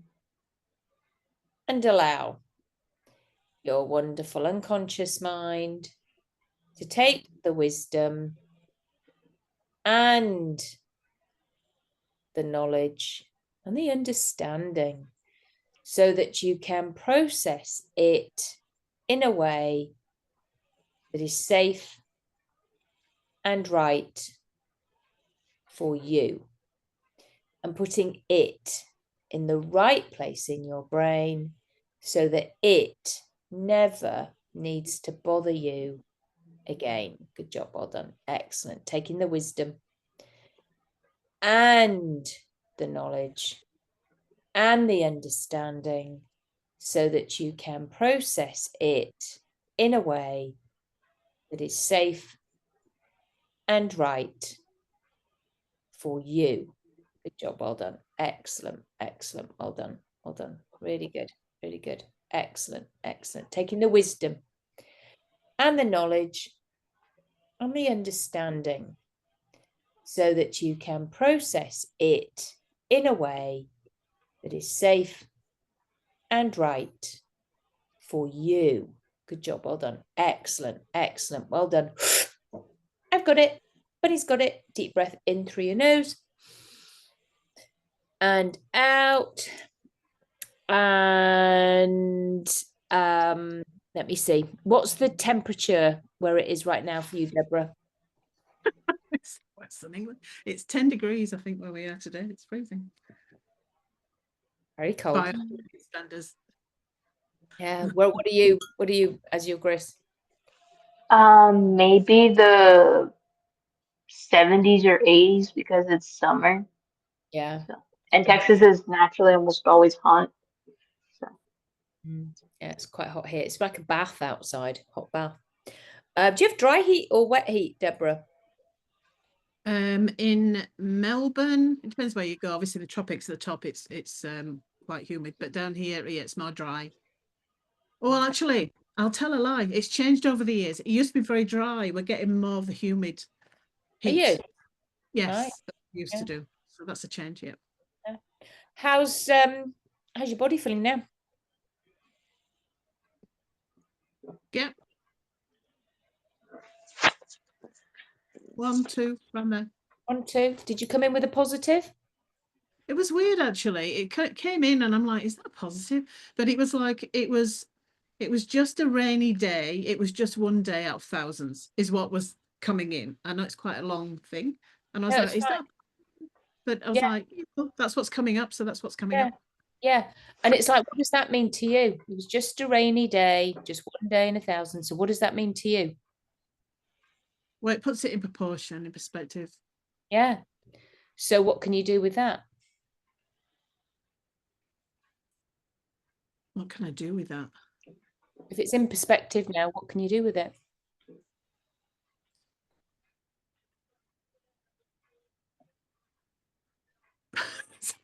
To answer that question, what can I do with it? Well, if it's now in perspective, because it was just a rainy day, just one day, like in many. Now it's in perspective. What does that mean you can do? Well, it doesn't, it means that it's not as pervasive. So all you can, encompassing. Well, like I said, put it in perspective, I can put it's this now, whereas before it was much bigger.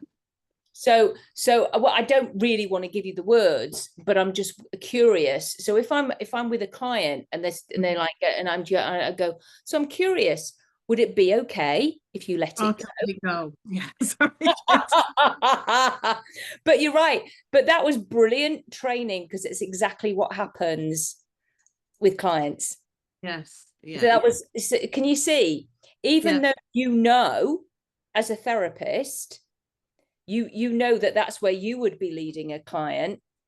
Yeah, isn't it interesting how when it's us, we can't see the wood for the trees? So that was perfect. So to show how would we do it, and that's why we have to say, so would it be okay? So we try and get them to get there, and if they, but you've just said it, you actually said it, but it's this and it's not this, and it's this and it's this. So now I'm like thinking, well, I probably could say this. It's safe for me to say, would it be okay if you let it go? And I could see from your body language, you just went, oh yeah. You see, you just went, silly me. Yeah. So we know that those are your words, let it go. Yeah. See? And that's why I asked, what does that mean to you? It's just a rainy day. Which you then said, well, so we got curious, we get curious, we go to the second, what's below that, what's below that, what's below that. Okay, so as your Gris, what number are you on now? 2. 2. And did you come in with a word or a phrase? I came up with the word soothe. Soon. Soothe, like SOOTHE. Oh, soothe. Yes. Soothe. Okay, that's nice. What does soothe mean to you? No, soothe is just like if something's hurt, you try to use something to soothe. Yeah, To so that's relieve what it any. means. That's what it means to me as well. But can you see how it's like, so say it's exactly when a client might say, oh, I feel really uppity about something. I don't know, might make up a word, and I go and I think, well, I know what that means to me, but what does it mean to them? So I know what words mean to me, but it could be different to you. So we always, I like to check in sometimes, or more often than not, well, what does it mean to you? Because that means that we're being client-centered. Okay, we're really getting into them, because it's not about me and my what I think about, because I might know how I do enraged, or I might know how I do sad, but how does somebody else do sad or anxiety or enraged? So we've got soothe and we've got let it go. So what I'd like you to do is have your fingers together. And this is what I do when I'm with group, actually. I just say all the words that they've all said, because we've got some words. Everybody's going to use their anchors. Follow my fingers. I'll say this, you run it through your head. Let it go. Let it go. Soothe, soothe, Do we soothe. do the action? Soothe. Oh. Let it go. Let it go. Soothe, soothe. Let it go. Let it go. Soothe, soothe. Let it go. Yeah, let it go. Let it go. Soothe, soothe. Bunny gives you let it go and soothe. And then you're like, and again, it's another pattern interrupt. It's another like, oh, Bunny's giving me something now. Bunny took it away. Now Bunny's giving me. So yeah. Okay, then check in the work. I ask people to look just above your head. And I even say to them, so now checking the work, because I always like to check the work, and I like them to know that I'm checking the work. Look above your head, try and feel the feeling you used to feel.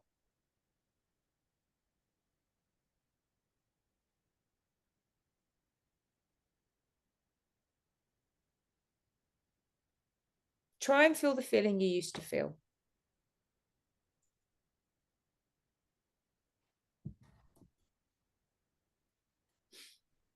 Is it there? Is it as bad?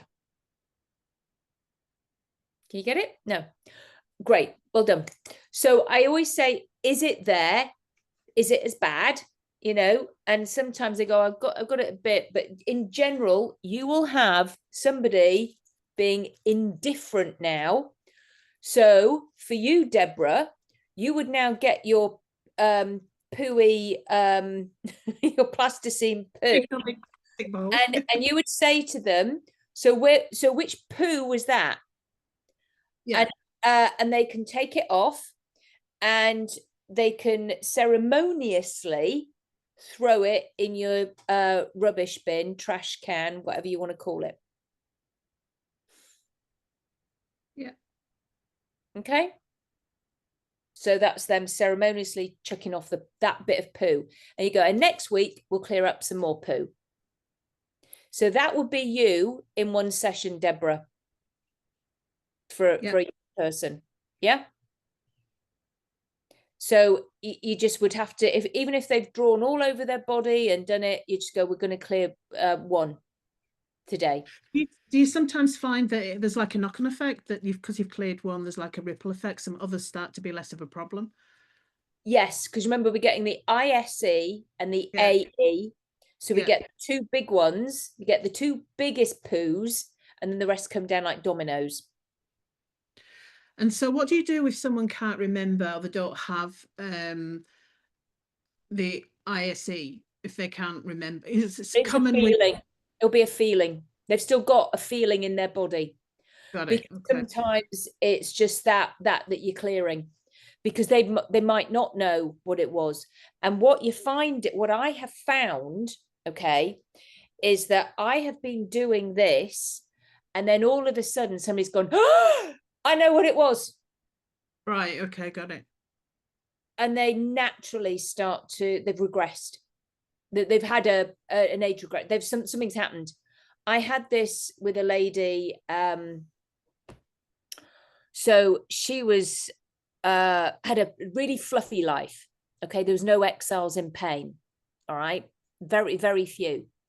She was, as a teenager, sailed through high school. She was on the cheer team. She went out with all the good looking boys. School was easy. She went to college.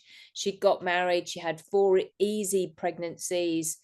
Everything easy, plenty of money, everything was fine. And then she was at a soccer match.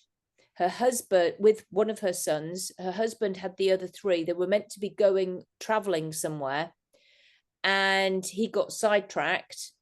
No phones then. All right. So she's seeing me in her 70s, no phones. And he was late, like really late, like half an hour late. And she got herself, she had them dead. They were all dead. Because nothing ever bad had ever happened to her. She had no resilience, no thing to fall on, that people do stuff like that. They just lose track of time. And she tied her stomach was in knots. She ended up in hospital with knots, and they couldn't go on vacation. And then after that, a massive trauma from it all. She's ended up, her children cannot go anywhere. Her sons are in their 40s and they still live with her. She's never let them out of her sight. Has to know where everybody is all the time. So she's high anxiety, like really whatever. Psychiatrists, 30, 40 years, pills, whatever. She comes to me. She goes, I just can't stand this anymore. And I'd met her. She was a British lady living here.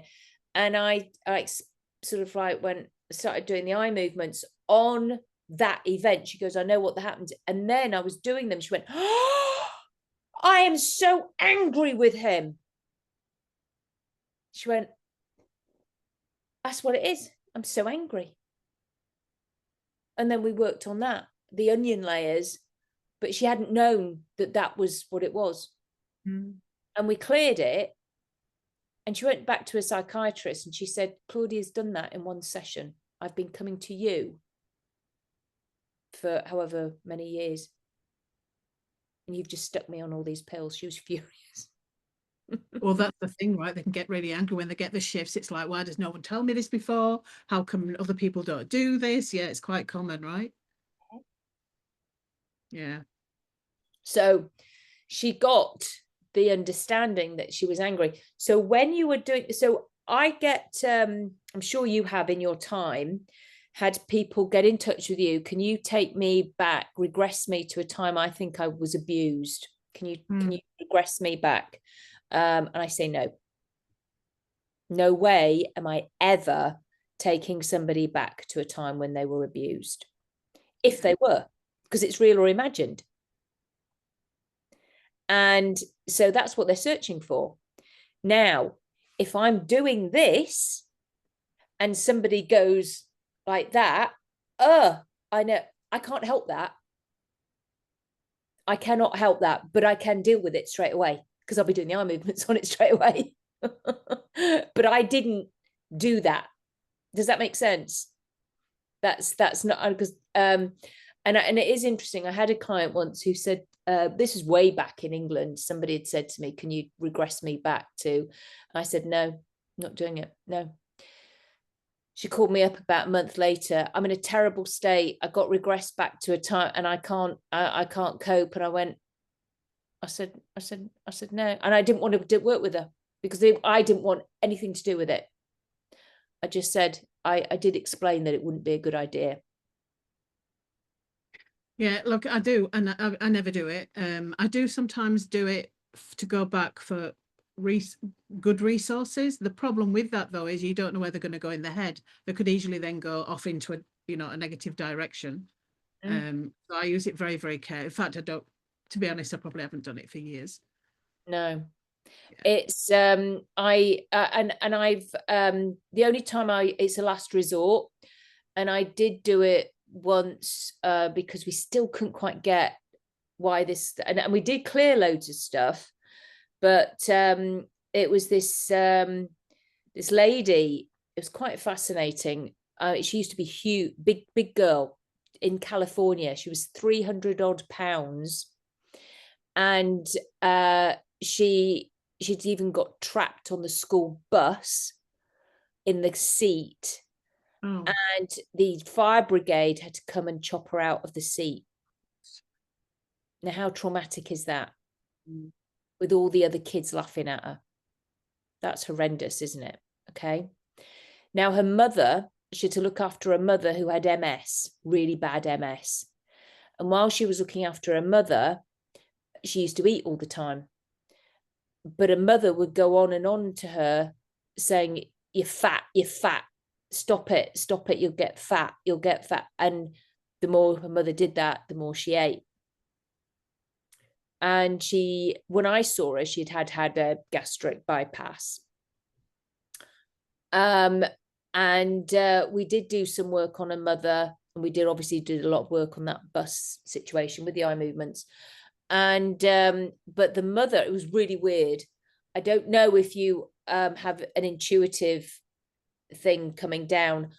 I never know when I do, all right, but I got this massive and I just went and I started crying, and I said, I feel duty bound to tell you right now, your mother was doing that. She's here. She was saying that to you because she loves you so much, and she didn't want you to get big. She knows what she knew how you would suffer.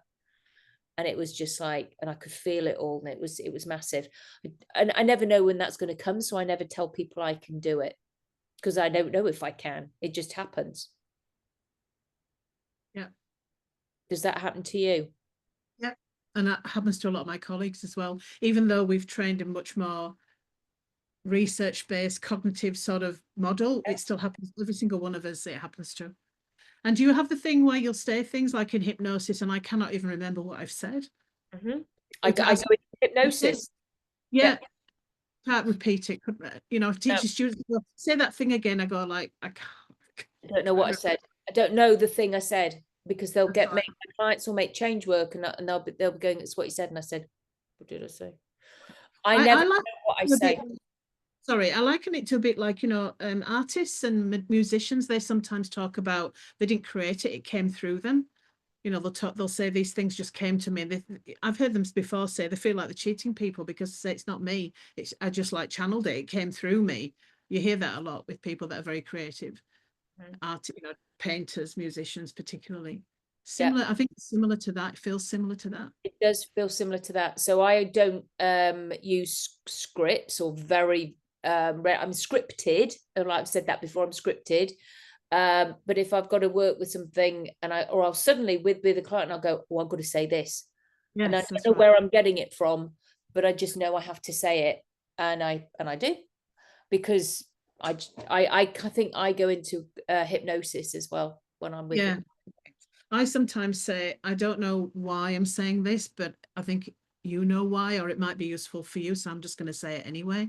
I'll sometimes do that. And people, I've had things where I've done a metaphor or something. I did one a while ago and I started doing, what's his name with Toto, the Yellow Brick Road. Forgot the name of the movie. Anyway, it turned out she said to me, how did you know? And I says, what? That's my favorite movie of all time. How did you know that? I don't know. And I haven't watched that film for years, right? And I Yeah, the started Wizard of Oz. Yeah. yeah. Isn't it interesting? You see, we just don't know.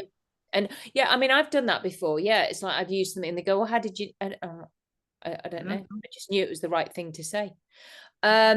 So does I don't know where we were digressing from with that with various clients, but it's that is how you could do a session there, Deborah, and then you do the take off the poo, and we'll come and visit it next time. And it may be, I don't know if your office is big enough for their own particular ball with the poo on, or because you might have to collect Yes.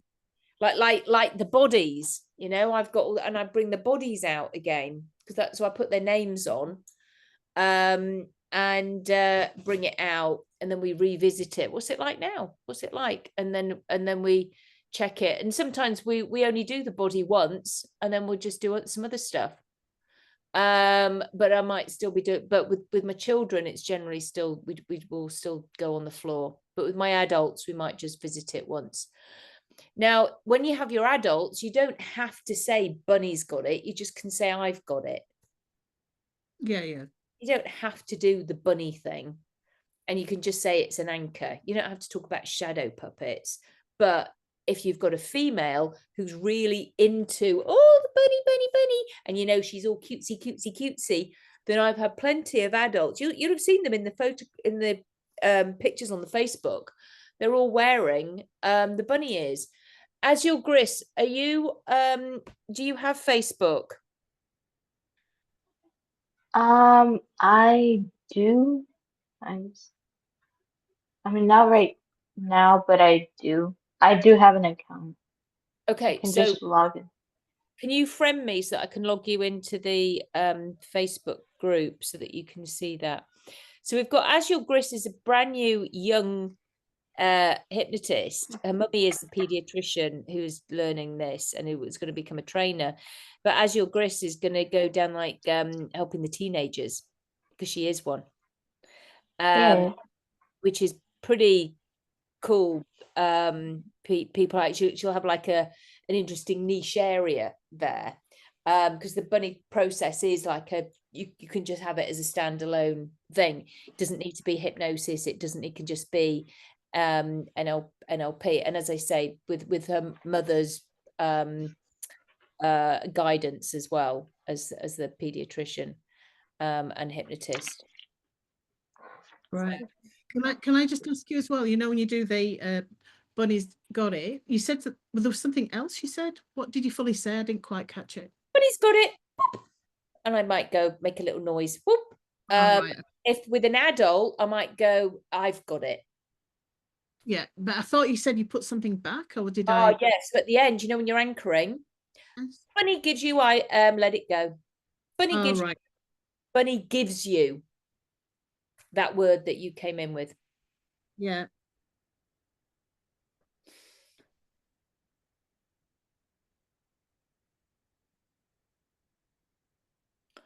So now I want to see you, Deborah, doing it on me. Well, I have or to as say, your Brit, both of us. I need, and this is not, I'm not normally like this, I normally just get in. But I need time to look at it and I need to write it down.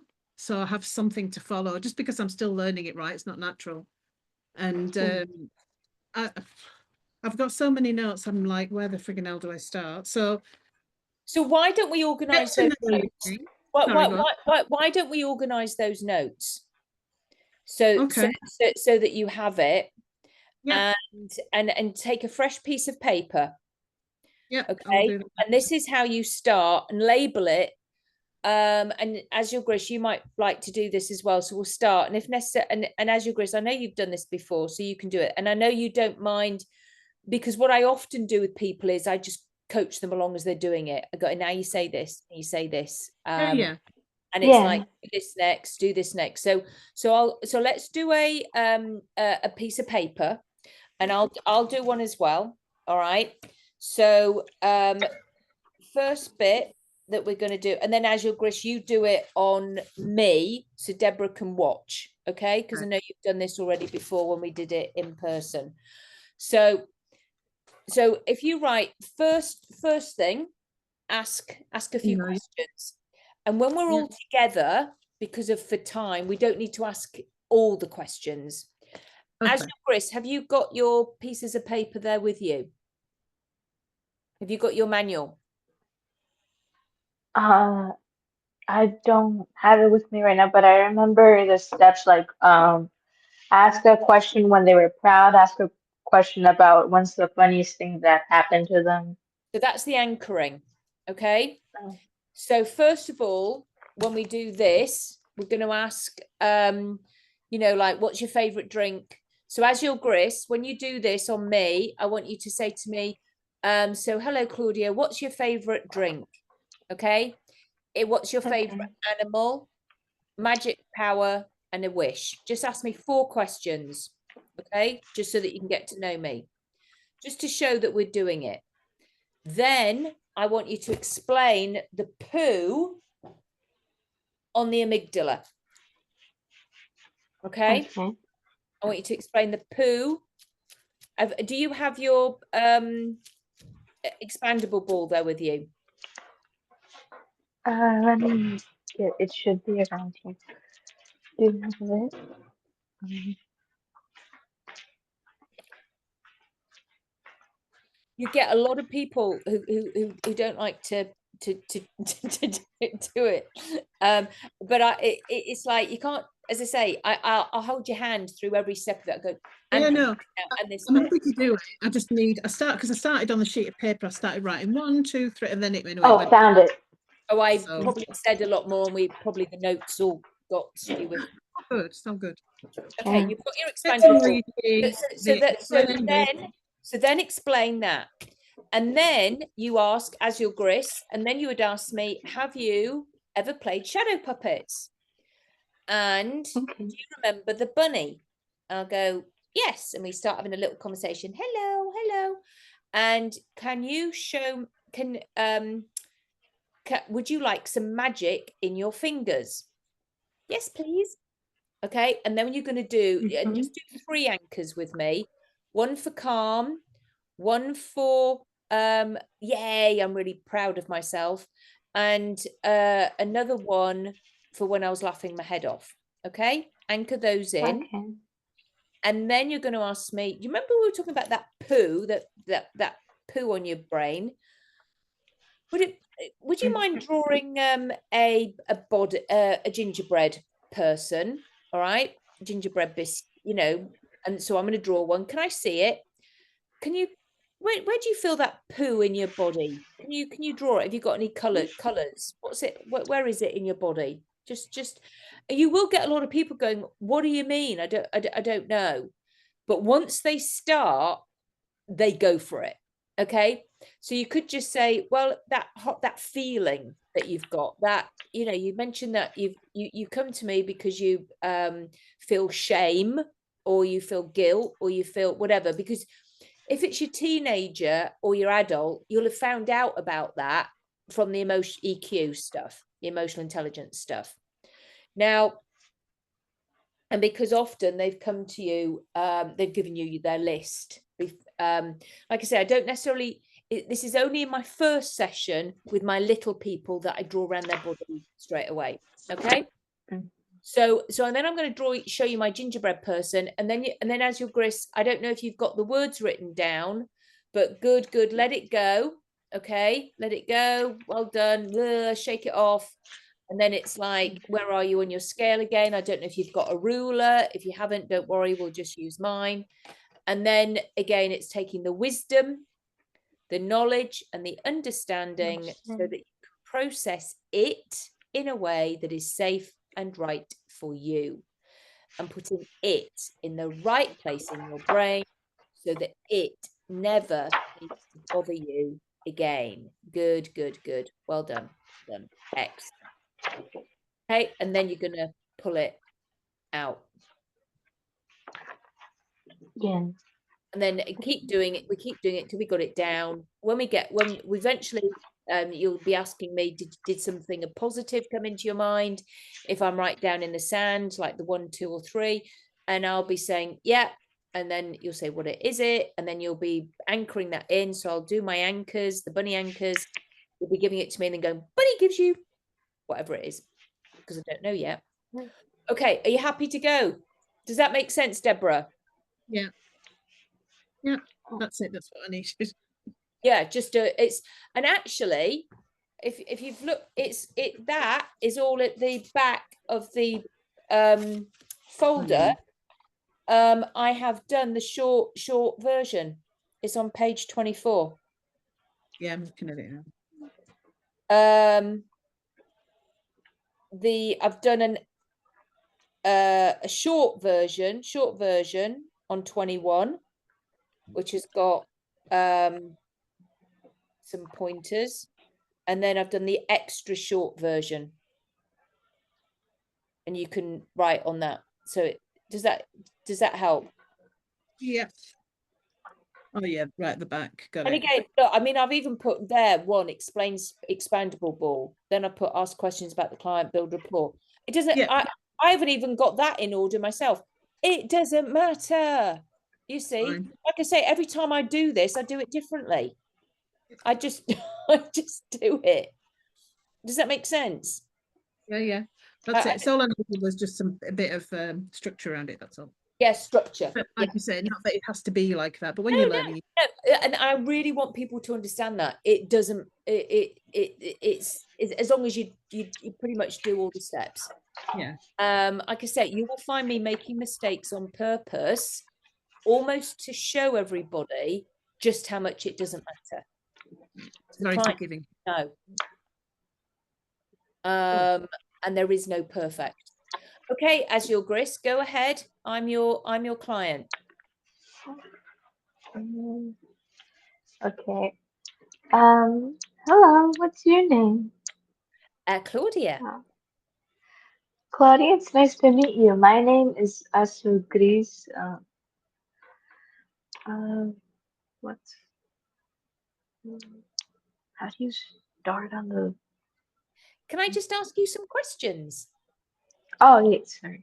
Could I just ask you some questions? To get to know you a little bit better. Oh, yeah, just to get to know you a little bit better. What's your favorite animal? Let me see, a horse. A horse? Do I ask for the reason why? Because I think they're very majestic and beautiful creatures, and I love watching them gallop. Freedom. Oh, freedom. Yeah, they have they run really fast. And what's your favorite drink? Let me see, a vodka and tonic.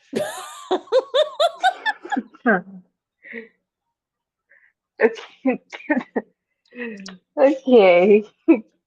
or a Mai Tai. Quite like it. I like rum as well. Okay.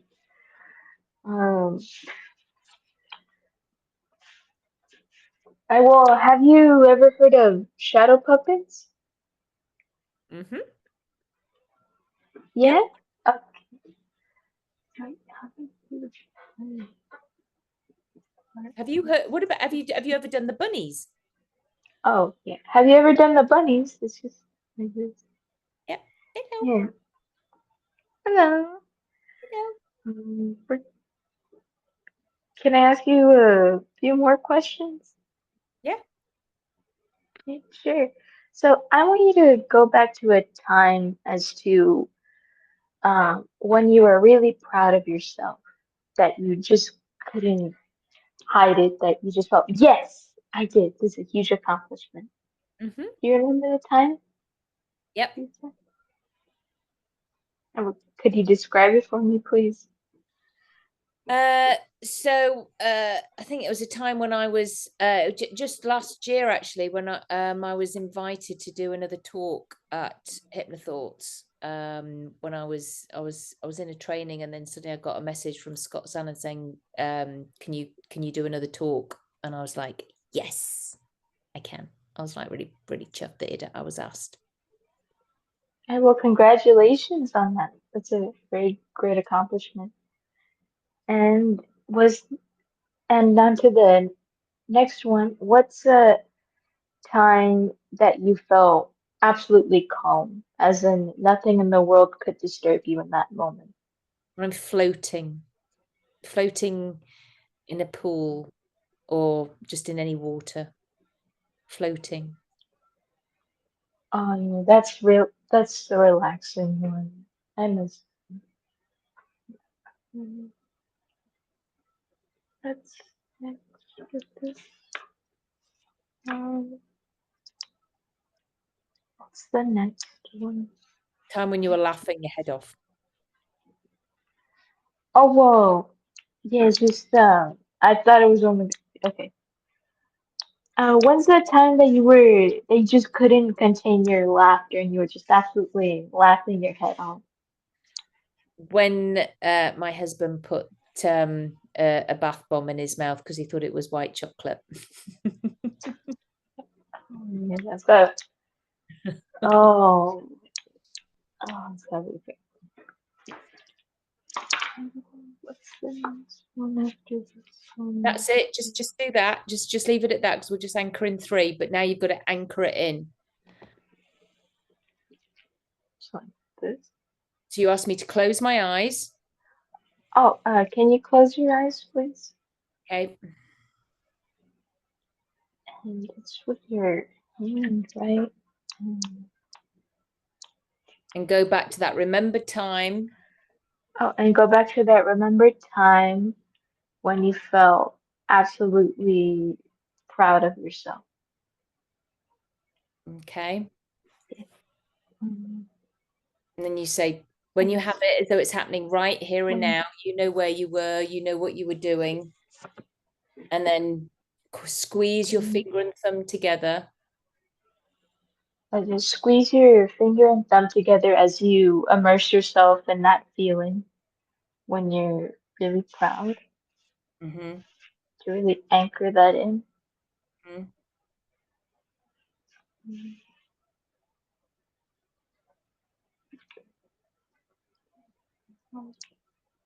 And now clear the image, open your eyes. Okay. And now clear the image and open your eyes. Relax your finger and thumb. And relax your finger and thumb. And then you have to break state just by saying, can you smell raspberries? Uh, can you smell raspberries? No. No. And then, okay, and then anchor in the calm feeling. Okay. So Close your can eyes. you close your eyes again? And with your finger and thumb, I want you to immerse yourself in that feeling of when you're floating on the water and there's nothing else disturbing your peace.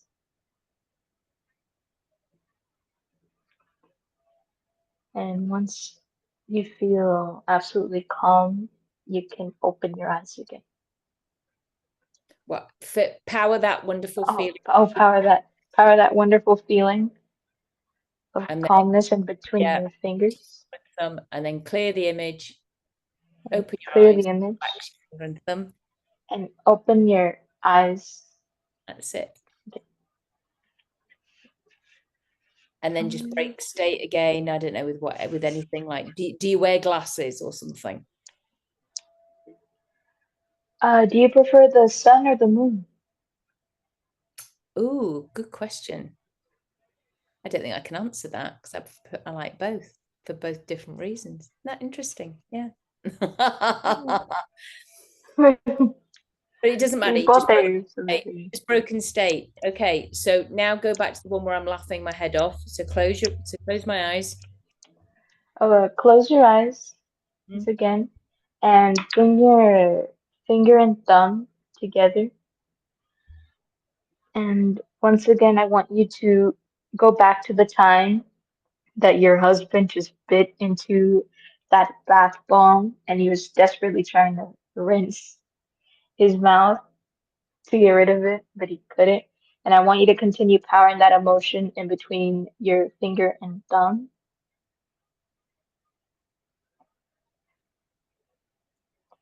And then once you've fully immersed yourself in that, I want you to clear the image out of your head and let go of your thumb and Open your finger. eyes and Oh yeah, open your eyes. yeah. And clear the image of your. Yeah.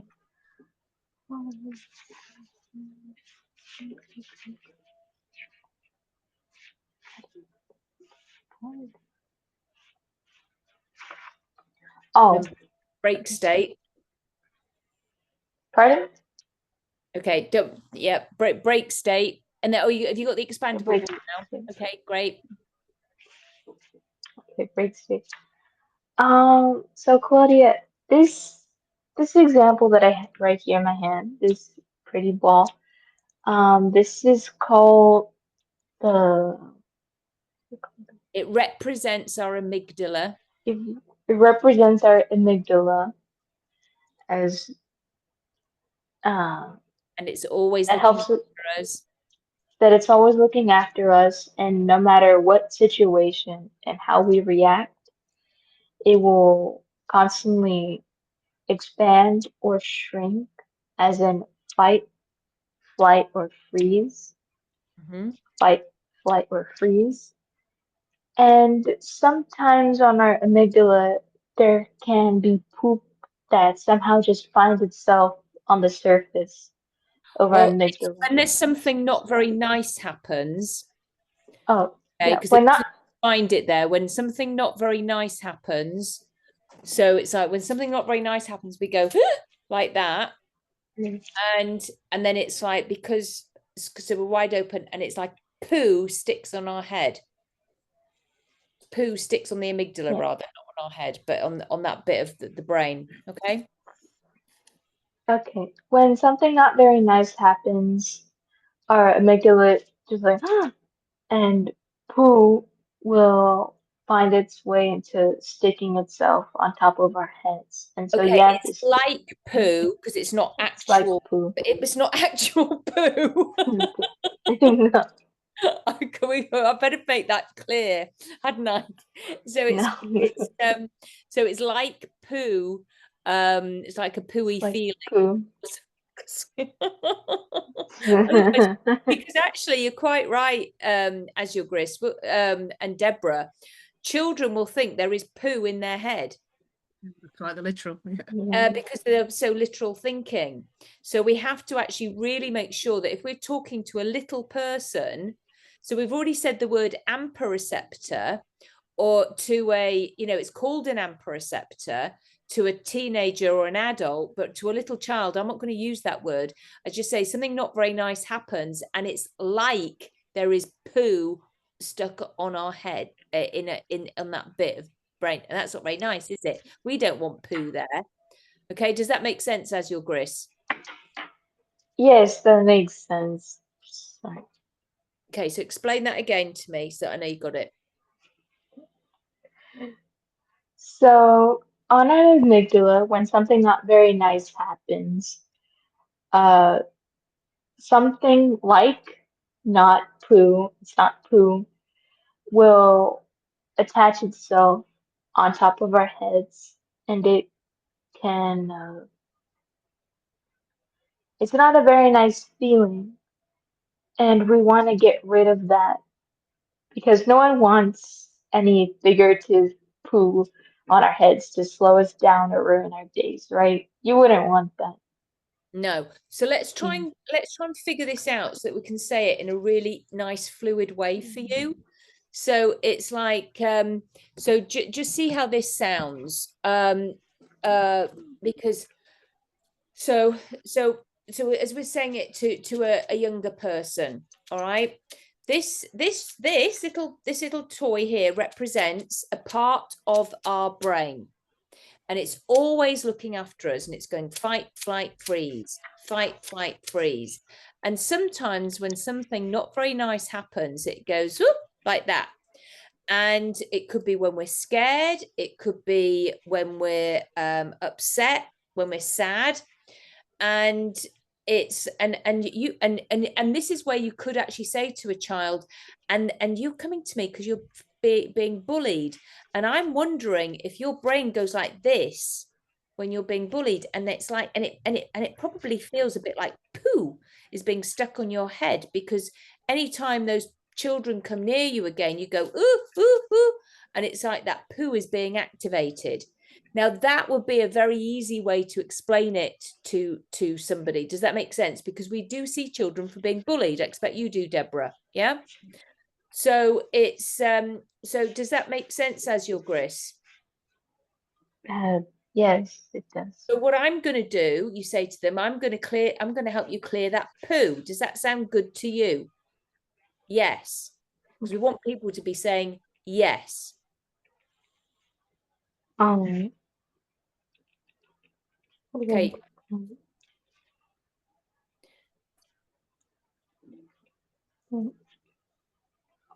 Okay.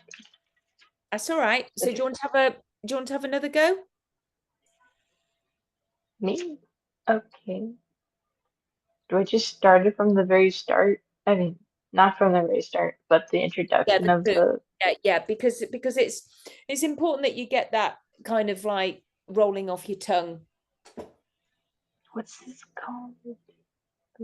This represents a part of our brain, a special You part know, of no, I got that part down. I just need to remember the what's it called? the expandable ball. No, the what this represents the brain thing. Amygdala. The amygdala.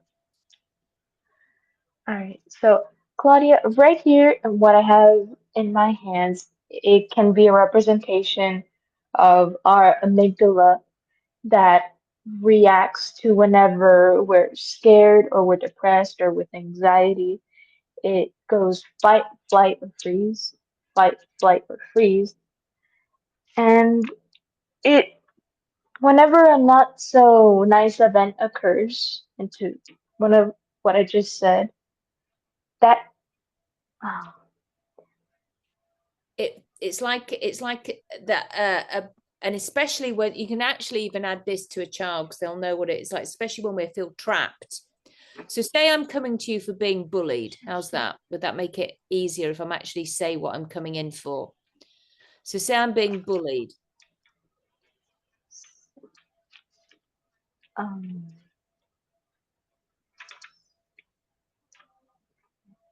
We can feel trapped when we're bullied, can't we? yeah, we can feel trapped when we're bullied, and that activates a certain reaction in our amygdala. And my job is to help you clear out any anything that is attached to Yeah. Say this clear part of off. our brain. Say, To say clear off. off, Yeah.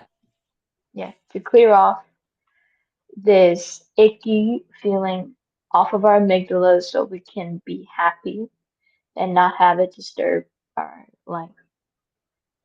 Would would you like me to help you clear this Yes, off please. of your amygdala? Yes, Yes? please. Okay. Let's see my script. Okay, so I want you to draw a gingerbread man for me, please, with paper on, with any kind of color that you like.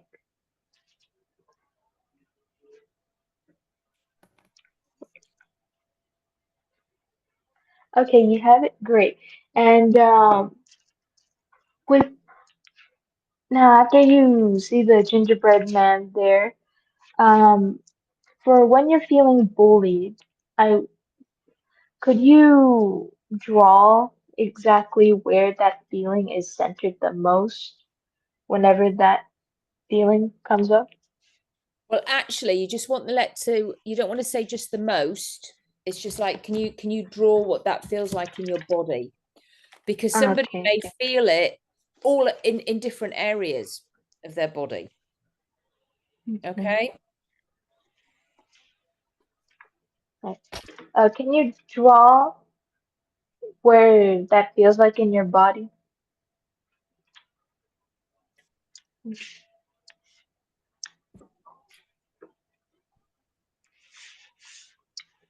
Okay, so what color is that?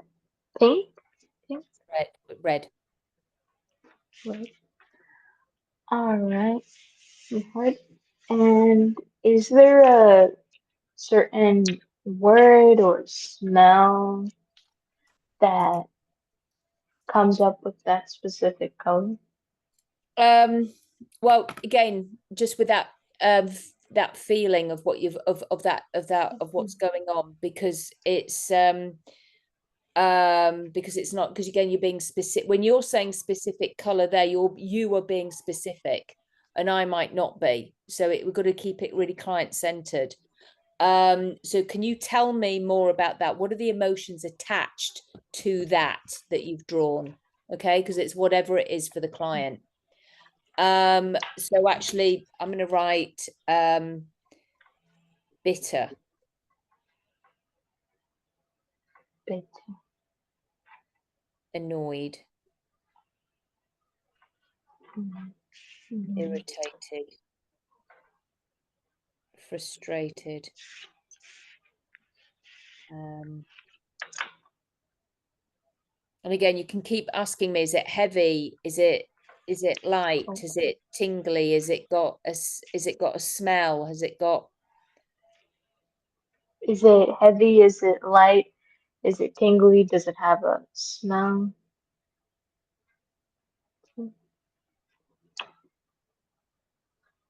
no, it's just heavy, bitter, annoyed, irritable, irritated. Okay. It's Um, it's not heard. it's not good. I don't know what that means, but I'm just writing not heard down. Or ignored. Ignored. It's ignored. Just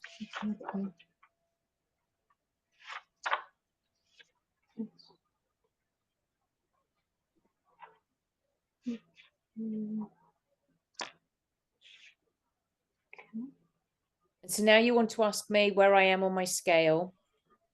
Oh, yes. I don't have a ruler with me, but on a scale of 1 to 12, what number would you give that bitterness and that irritation? 8. 8? Okay.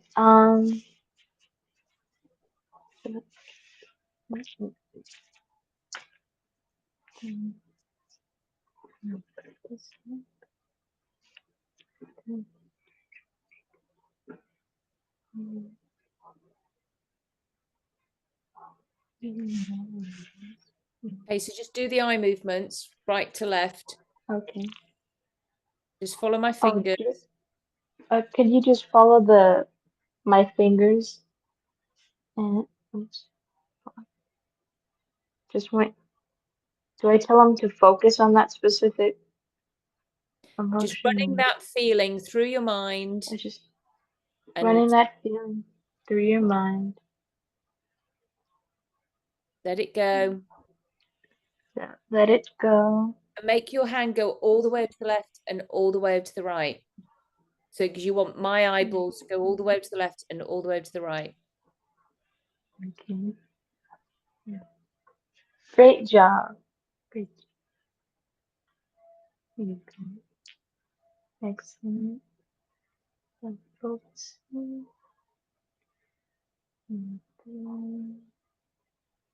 Oh, Bunny's got it.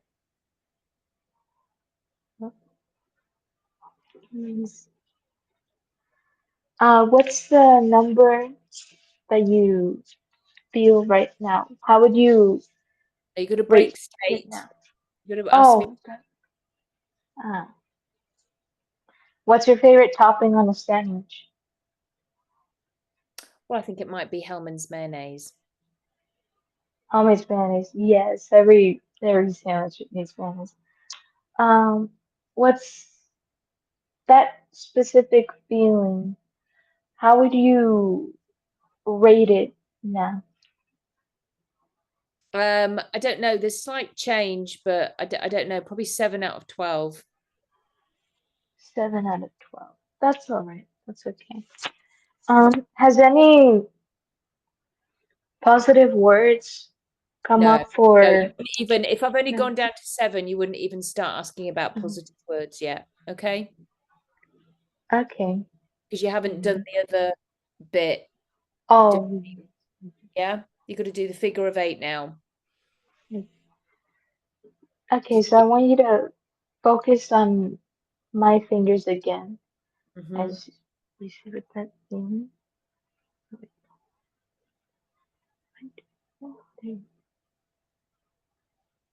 Mhm. No, something goes on the camera. Okay, here we go. Follow fingers right here.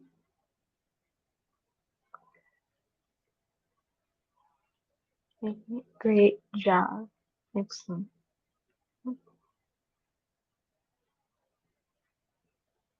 Okay. And let it go. Dun, dun, dun. Yep, Bunny's got it. All right. Um, is there any specific fruit that you like? Yeah, like melon. Melon. All right, that's a great one. On the ruler, what would you, what number would you I'm rate? a I'm a Your 6. 6. 6. Okay, you can try Yeah. again. Do you remember the words as your Grace? Not all of them. Did you write them down? I do have it written down about like your wonderful unconscious. Yeah. So now you're going to do that, say that while you're doing the figure of 8, yeah? Okay.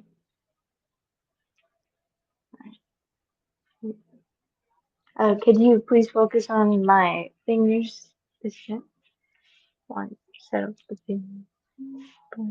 Okay, so your wonderful unconscious and the wisdom, the Now, knowledge. allow your wonderful Oh, unconscious mind to take the wisdom.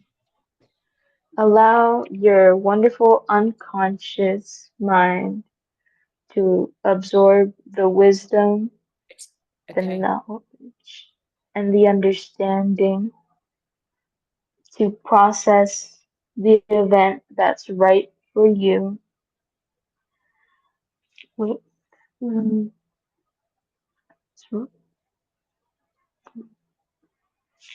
that's right for you. Yes.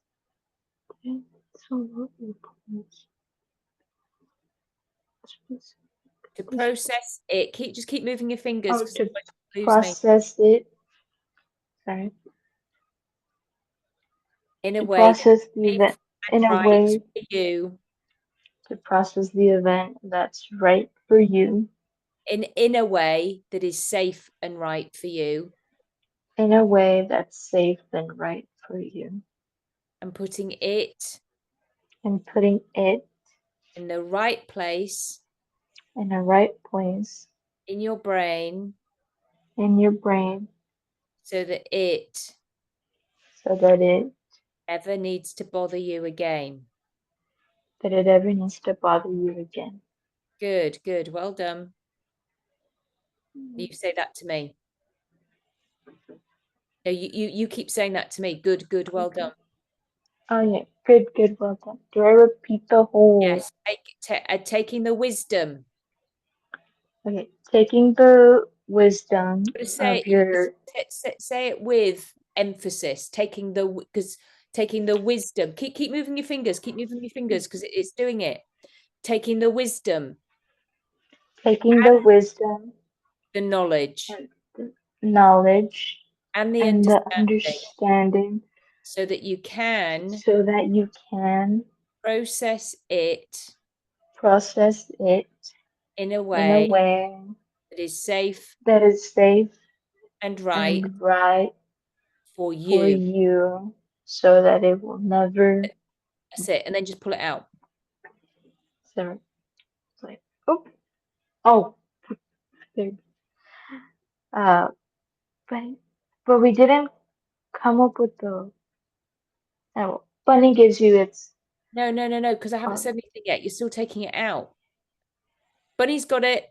Oh, oh, oh, Bunny's got it. Then throw it behind you. Okay. And break state.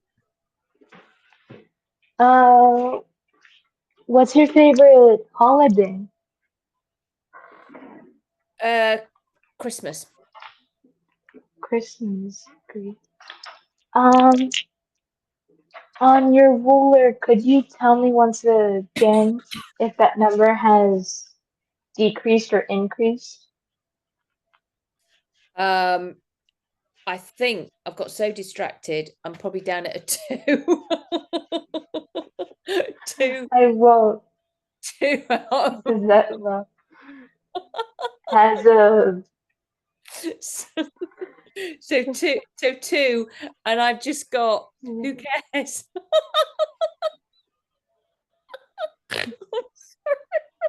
So now I need you. So now get your fingers as your grist, get your finger and tell me to anchor that in. And then no me to anchor it in, and then you do your word. Say who cares? Who cares? No, just keep doing straight Folding. lines. Just keep doing straight lines Okay. and say it with Who different cares? and say it with different tonality. Okay. Who cares? Who cares? Who cares? Who cares? Who cares? Who cares? Who cares? Who cares? Bunny gives you who cares. There you go.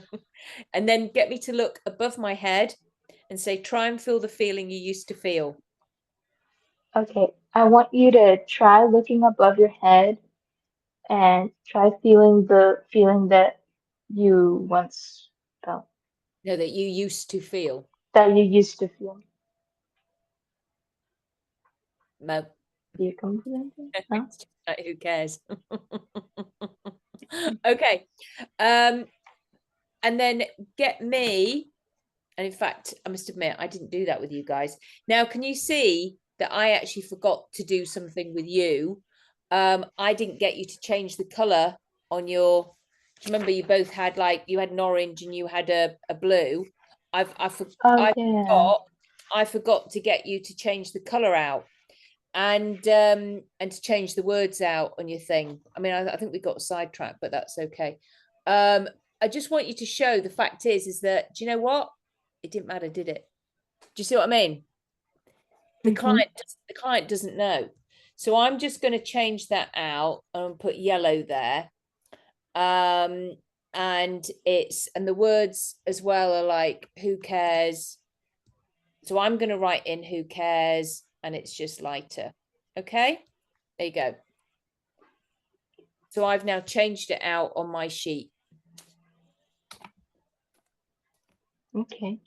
I tend not to forget that when I'm with a client, just because I'm focused on them and not training as well at the same time.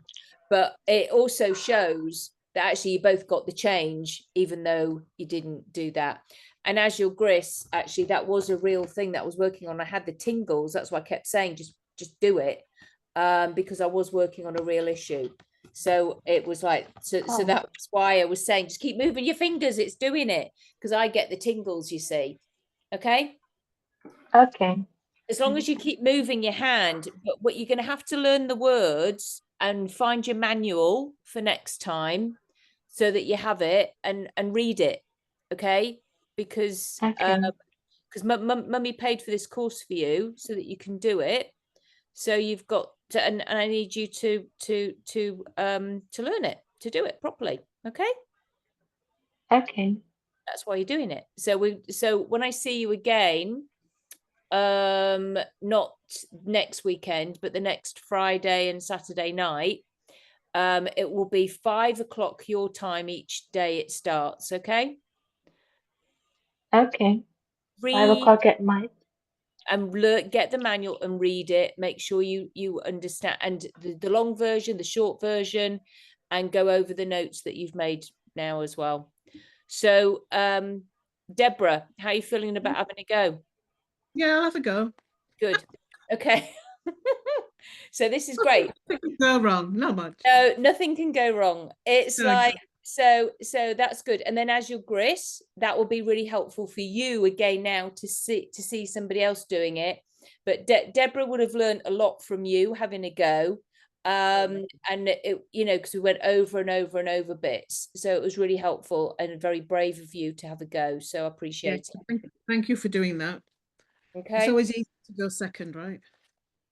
Yeah, do you want to do it on me again as your gris? Do you want to concentrate, or do you want Deborah to do it on you, or do you want Deborah to do it on me? What do you want as your gris?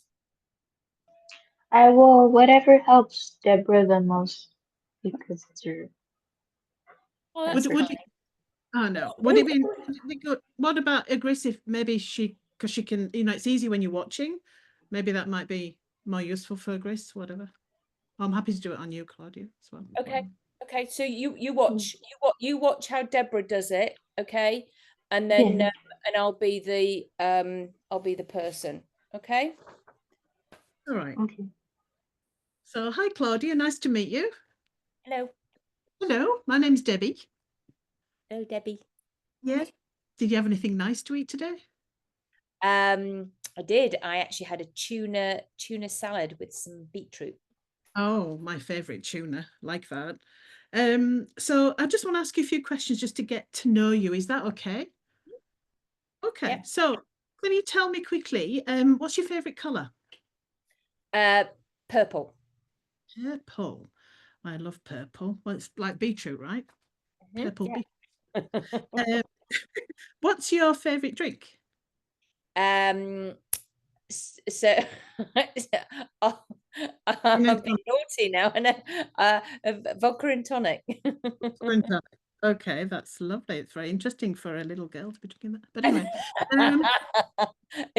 do you bonnet then? that's all good.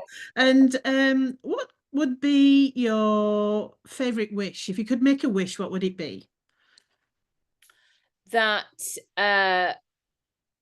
that my family stays safe. Okay.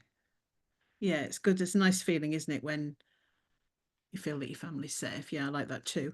And if you could have a magic power, what would that be? Fly. Fly. So would that be in an aeroplane or just you flying on your own? I would be a bird. Oh, you would be a bird. Any particular type of bird? An eagle. I would soar the skies. Oh, yeah, that sounds great. And you've got lots of eagles in America, I understand. Yeah, You've got nice bald eagles near us. Yeah. Excellent. Okay. So are you okay if I just talk to you a little bit about what happens in our brain when things are worrying us? Because I understand you coming to see me because you've had some problems with bullying. Is that right? Okay. So I don't know if you've seen one of these before, but these little expandable balls are quite fun, actually. You can buy them all over the place. And this represents something inside our brain called the amygdala, which is about the size of a little almond. It's really tiny, but it plays a big job. And its job is to look after us all the time, to keep us safe. And it's doing its job all the time. And it's the little part of the brain, and it will do fight, fright, fleas. Flight, fright, and fleas. Let's call them fleas. Call it that. Yeah, so that's what it's doing for us all the time. So it's a really good part of the brain. But sometimes things happen to us that are not very nice. And when that happens, it does this. And it just goes really, really big. Yeah, and I can see there on your face, you'll be like, oh my gosh, that's a thing, right? So when these things happen to us, you know, we have feelings like might be scared, or we might be upset or afraid, or we might feel trapped, which can happen when people are feeling bullied. Does that sound familiar to you? Yeah, those some of the feelings that sometimes you've experienced. Yeah. And sometimes as that's happening, when those feelings come, then we call them bits of poo. It's like bits of poo. They sort of start sticking on the outside of this little amygdala. And so when those things happen to us, it's like poo. It's not really poo, but it sticks on the outside. And I'm going to pretend I'm going to get stuff. We can stick it on the outside. Does that make sense to you? Yeah. So how would you feel then if I helped you get rid of some of those bits of sticky poo? Because it can also not just be sticky poo, it can get to be runny poo as well, and that's even more disgusting. So would that be okay if we have a go at helping you get rid of that? Yeah. Yeah, great. So have you ever played shadow puppets before? Yes. Do you know what I mean? Yes. You have. Yes. So have you ever done this, like with a little, like a rabbit? There's all sorts of different shapes. Oh, you've done of course, the eagle, right? Done the eagle. So yeah, so if you want to do this, like we'll be little rabbits together. So if I say Hello. hello, how are you? I'm fine. Hello. I understand you've been eating your tuna salad. Yes, I like tuna. Tuna. I've been eating carrots because I like carrots and they're good for my eyes as well. Oh, I could eat carrots as well. I like carrots. You like carrots too?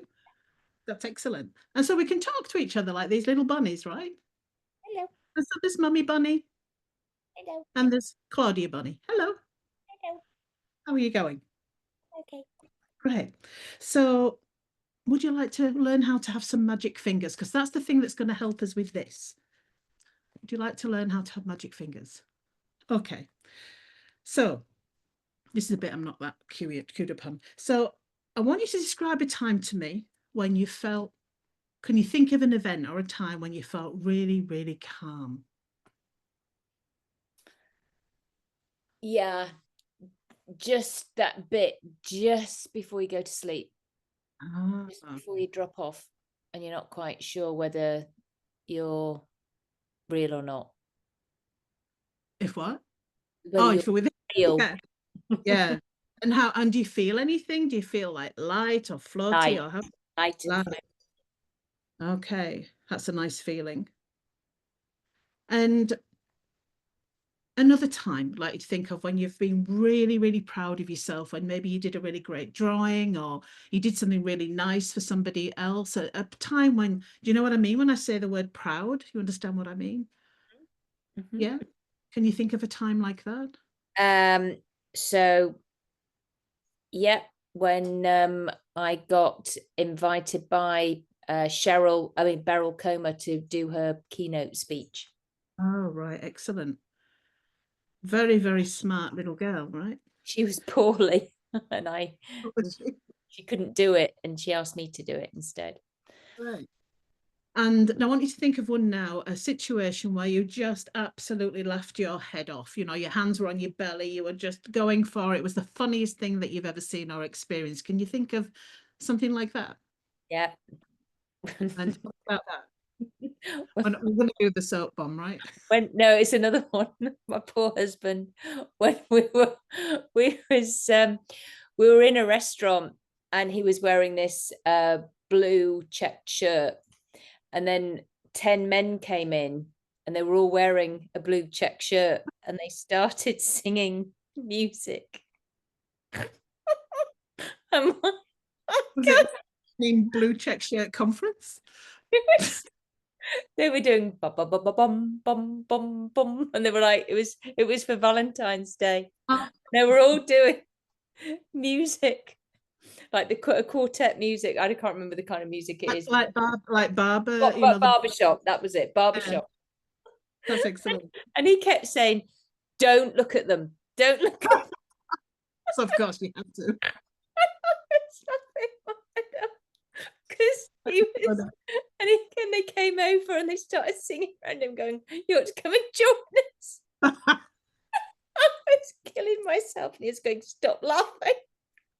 That's funny. I like it. So that's a big belly laugh, right? Yeah, I'm so mean. I'm so mean. Long suffering. But there's so many things like that. Well, that's good. That's good that you've got lots and lots of fun places, right? Fun memories. So we're just going to do this magic fingers thing. So if you want to put your fingers together like that, so both your fingers together, and just close your eyes. And I want you to remember that time when you feel really calm. You say in that place when before you go to sleep and you feel light and floaty. And I want you to really think about that. Notice everything there is to notice about that, how you feel, maybe the feeling of the bed underneath you, what sounds are around you, what smells you might have, and really make that in the here and the now as if you're experiencing it now. And as you do that, squeeze your fingers together as hard as you can. That's right. And really notice everything about that moment. Really absorb it and really experience it now. That's awesome. And when you're ready, just open your eyes and let go of your fingers. Well, not let go of them, but open your fingers. Cats don't let go of your fingers. And have a look around the room. Is there anything you noticed in your room that you've not noticed before? It's quite messy. Oh, right, good. Well, that's good. That's great. No worries at all. All right, so now we're going to do it again. So if you just put your fingers together and you're going to squeeze them, and we're going to be thinking about that time that you talked about being really proud of yourself when you were asked to do a talk. And as if it's happening now, really, really feel the feeling, everything you notice about that, where you were when it happened, squeezing as hard as you can. And if there's any sounds or any words that were said, really, really do bring that up as you're squeezing your fingers as hard as you can. Excellent. That's interesting, you yawning. And whenever you're ready, you can just open your eyes and open your fingers. Cool. So what is your favorite? Actually, do you know what a leprechaun is? Yes, it's a Oh, have you ever little seen one? green man. Oh, not an alien then? No, it's a little green. Oh yeah, not an alien man, but a little green leprechaun man. They're still green.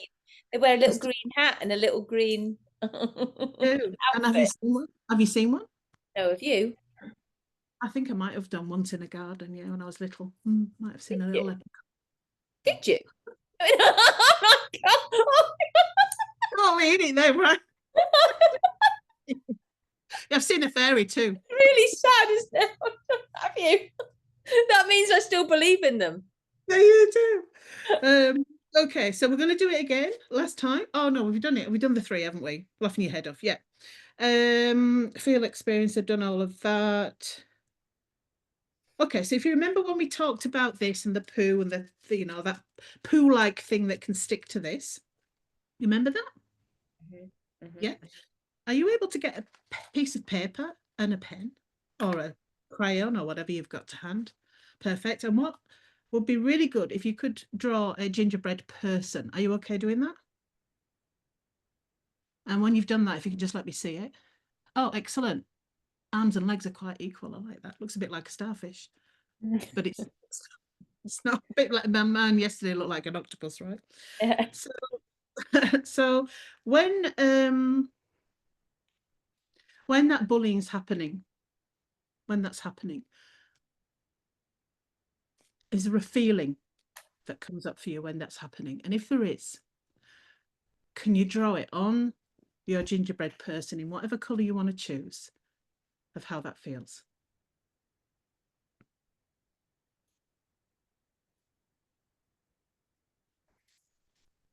Oh, excellent. So you're feeling it in a couple of places. Yeah, that's interesting. Okay, and it's interesting that you've done a colour of poo as well. I think you've done that. Is that brown? Yeah, brown. Excellent, very good. So when that's happening, can you tell me what words you might write down, and write it down on your little gingerbread man of what that feels like, what emotions, and then just tell me what they are, because I can't quite read it. I've got Yeah. in here, and I don't Okay. know what that is, apart from it feels like constriction.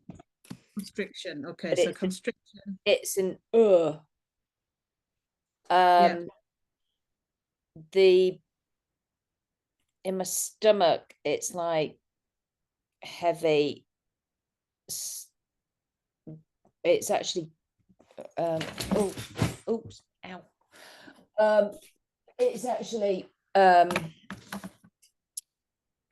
like gurgly. Gurgly.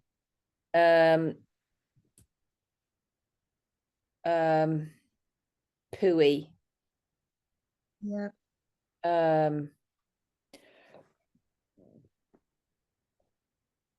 It's all the same thing, but I feel it in two places. Okay, so in your throat, you've got this constriction, that sort of feeling, Tight. and then you It's tight. Yeah, tight. it's constriction. It's tight. Okay. Not allowed to say anything. That's what Okay. goes through my head. Not allowed to say anything. Have and in my stomach, it's like I want to avoid it. Like I want to poo, basically, I suppose. Mm. That it, Okay. yeah. So, All like, tight, not allowed to say anything, and in your tummy it's like avoiding, like you want to go for a poo, that sort of thing. Well, thanks for telling me that. Thanks for sharing that. So especially the poo part. But we are dealing with poo, so it's not really a surprise, right? This is a poo process. That's actually what it is. Well, like you said, you're little the bunny poos. Yeah. bunny poos, that's right. And the little tiny ones, right? They can be quite voluminous because there's lots of little ones, but we get that. Okay, so where are you at now? So when you hang on, it's light, heavy. Oh yeah, so is it light, heavy? Do we do that thing? Is it light? Well, it doesn't matter. Yeah, it's so it's I don't notice what it is, but in my stomach it's like heavy, and it wants, and I know I want to like void it because I don't want it there. Yeah. It's just choking here, constriction. Okay. So I don't know if it's tight. It's not. I don't necessarily feel any of that. It's just. Just is what it is. Okay. All right. So pretend this is a ruler. So on a scale, do have one over there. On a scale of 1 to 10, if 1 being the best that, no, sorry, 10 being the best that it ever is, 1 being the worst, whereabouts would you, sorry, I'll do it the other way around. 1 being the worst. No, sorry, I do it the other way around. I always say, do you? Okay, so Yeah. so then you're going to have to do it your way for you, but I Yeah. don't training it. So just to have to Yeah. think about that. I I'll do say it now. 0 because there is actually 0 on the thing, and sometimes it can go to, so 0 being nothing, and because we've got a ruler which has got 12, I do say 12, but in general, otherwise if I don't use a ruler with my adults, like but I find that kids find a ruler really helpful. No, it makes sense. So 1 being everything's, 0's being everything's fine, it's not a problem, and 12 being it's the worst feeling, it's horrible. 8. What? And number 8. Okay, so it's quite up there, quite up the ruler. So we said a scale. Hands nice and flat. Feet flat on the floor. Feet flat on the floor. Feet flat on the floor. And we're just gonna do a little bunny. So I would like you to follow the bunny. And I'm gonna move from side to side. So if you keep head still and just move your eyes, is that okay? Okay. So this is the bit I was not sure on the wordage. So keeping your head still. And if you just follow with your eyes with my as my bunny goes across the screen, running those things through your mind that you talked about before, and just letting it go. and keep running that through your mind and then letting it go. You're doing a great job, doing really, really well. Just let it go. Just let it go. That's right. Doing a great job. Sorry, I'm doing that really shit. Just go across. Pretty good. Doing good. Great. Brilliant. Very good. You're doing a brilliant job as you start to just let this go, let this go, let it go whenever you're ready to let it go. And then Bunny's got it. Missed that bit out. It's all right, but I Okay. actually feel better doing that. Okay. Yeah. Do it again. Is that all right with the air? I'll do the air because you actually Yeah. talked. If you want to, I do like to do that, and I like to shake it out. Yeah. Okay, check it out. Okay. So if you just follow the bunny going from screen to screen, that's right. Just thinking those things and letting them come through your mind, and then really sort of feelings that you had, that really gurgly thing that you had. Yeah, just let it go. Shake it off. You're doing a great job. That's brilliant. As you let it go, do whatever you need to do as you let it go. Just let that feeling and that frigging bloody pooey thing feeling, just let that go. That's right. You did a great job. Brilliant. Now, when you're ready, Bunny's got it, and we just let that go. Excellent. Brilliant. Okay. So, do you support football teams? My husband does. He's Manchester United. So's my husband. My cousin used to play for Manchester United. Oh, who was that? James Milner. Oh. Yeah, he's nearly the end of his career now, but anyway. Yeah, I'll tell my husband. Look him up, yeah. I recognize the name, I'm sure. Yeah, he probably would. He's pretty well known. Great job, let it go. It's like poo. So what we're doing now. Okay, we've done the rate. Oh, did I ask you to rate it? Okay, on pretending this is a ruler, rating it from 0 up to 12. Where would you rate it now? A 6. That's great. So you've done some good work there. That's quite a big drop for yourself. Yeah. Okay, great. So we just go straight into it again. This time it's a figure of 8, right? Yeah. Okay, we're just going to do the same thing again. Now this time I might do a figure of 8. I might do different shapes, but if you just follow exactly the same way as you did before. Okay, so as you're ready, just following this bunny, just allow that wonderful unconscious mind to do what it knows what to do. And think about that situation, that bullying, and take the wisdom, take the knowledge and the understanding so that you can process it in any way that makes sense to you, in a safe way that's right for you. And you can just let it go. So it never needs to bother you again. Bunny's got it. Yeah. Oh, brick step. So lumpy at this. What about Great. What's your favorite TV program? Oh, I do quite like a murder mystery. I always like the Agatha Christie's. Excellent. Yeah, they're very good. I like murder mystery too. I'm actually really into real life murder mysteries, which is a bit strange, but anyway, not so much TV program. Real life, Ted Bundy and all that. Oh, that's so nice. Sorry, I must remember that you're only about 7.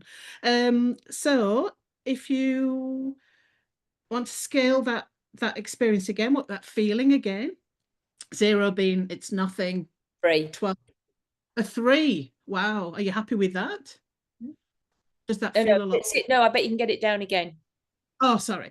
I bet you can get it down again.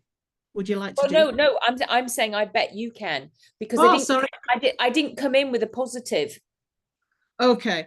So are you coming in with any positive? No, but three's good. Great. Let's do it again and just go straight. Do it again. Okay, so we do the thing again, but there's no positive. So do I ask at this point to allow any positives to come in or still not? We're just waiting. Notice what you notice now. If anything positive or a different feeling or a different phrase or anything comes in. Okay, great. So just follow the bunny again, follow the rabbit. Just go from side to side and notice whatever you notice. Maybe it might be something positive. Maybe it might be something calming. Just notice whatever it is that you need to notice now. That's right. As you're starting to let go of it, just let it go. Let it go. You choose how you do this. Notice whatever you notice coming in, maybe something that just feels so much better than before. That's right. Again, say taking the wisdom and the knowledge. Oh, I have to do that Right. again. So Yep, got that. All All right. right. So sorry, I'm All right, screwing fine, my it's brain fine, up. it's fine. It takes a while. It takes a while. Yeah. All right. Sorry, I can't even get banned the right way. That's right. So Get your buddies right. Italian version. All right. So take the wisdom and the knowledge and the understanding. Allow that wonderful unconscious mind so that it can process it in a way until it makes, and you can make sense of it in a safe and in a way that's right for you, so that it never needs to bother you again as you just start to let this go. That's right. Doing a great job. Brilliant. And then Bunny's got it. Okay, so what's the weather like where you are today? It's quite humid. It's like being in a bath outside. You walk out, yes, you did mention literally, it. it's like sweaty. It was just like let it go. Yeah. Let it go. Okay. And I'm like Sorry. a one. Yeah, but it's just like let it go. Okay. Let it go. Right. And it's changed. So I'm going to, so it doesn't matter when the client starts drawing, you can say, do you want to draw it in now? Do you want to draw it before you anchor it in? But I'm just going to do it now. I'm just going to color my whole body in green as though I'm a piece of grass. Okay. Okay. And I can grow. Okay. Oh, in fact, those are my words. I can grow. Yeah, just write that down. Yeah. Which is, I can grow and let it go. Yep. Got those So two things. two, yeah, I can grow. So that's what you will now embed into my head as I do that. Do this, right? So, okay. So if you want to do the two rabbits again, we've got two little bunnies again. If you close your eyes and I want you to squeeze your So I'm going to look at you doing that. Yeah. My eyes open. Oh, for sure. You're going to go, let it go. I can grow and let it go. So I'm going to watch you doing that because when you're doing that, you are now embedding it into my head. Got it. Okay, so if you just follow my little rabbit as you're doing before and squeezing those fingers as hard as you can. That's right. And just allow that unconscious mind to recognize that you can grow, that you can let it go. That's right. You can let it go and you can grow. You can grow. You can grow and you can let it go. You're doing a great job. Wonderful job. Different tonalities. You can grow. You can grow. Okay, sorry. I did emphasis on tonalities, yeah. So you can grow. You can grow. And you can let it go. And you can really let it go. And you can grow. Bunny's got it. No, Bunny gives you. It gives you. Yeah, because you don't want to take that away. I know. It's all right. It's right. Like what you do. Yeah, but Deborah, we learn more from the mistakes, yeah? Absolutely. Because you anchor those in. So Bunny gives you let it grow, and because you don't want to take that bit away. No, that's right. And I get it. Yeah, and let it grow. Bunny gives, the minute I did it, I was like, what did you do that for? Yeah, no, it's fine. It doesn't matter. Like I say, we learn more from those things because now you'll never do that again. Do you see what I mean? Whereas sometimes if we make it, or if if it's right, perfect, the right time, you don't learn anything. No, that's right. Well, that's where all the learning is, like you say, isn't it? Yeah, we're all learning. So do we scale again before we do the looking up, or no? Okay. Because I'd actually already said to you, and it was a 1 out of 10. Oh, that's right. Yes, you did. Yeah. Okay. So now I just get you to look above, and I want you to try and feel that feeling that you used to feel, because you're really good at feeling that feeling before. So I want you to try as hard as you can to get that feeling again. No. It's not there? No. Excellent. I think that's Well done. Now that took like 25 minutes. I was timing it too. Yeah, it didn't take too long. And obviously when you're more experienced at using it too, more flowy. Yeah.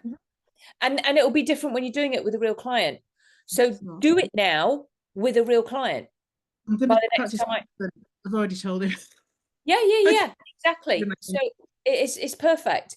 And you've got the thing. So do your best to follow the words, taking the Yeah. wisdom and the knowledge and the understanding so that you can process it in a way that is safe and right for you, putting it in the right place in your brain so that it never bothers you again. Now, I only have that down like once in the thing. I must admit, I do then usually again say, taking the wisdom and the knowledge. So again, I'm putting emphasis on the Oh, words, yeah. taking Wisdom.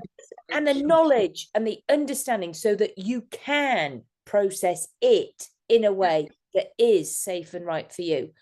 So it's all, you know, there, and then go over, you know, these you know, this bit, and it's like, and yeah, you know.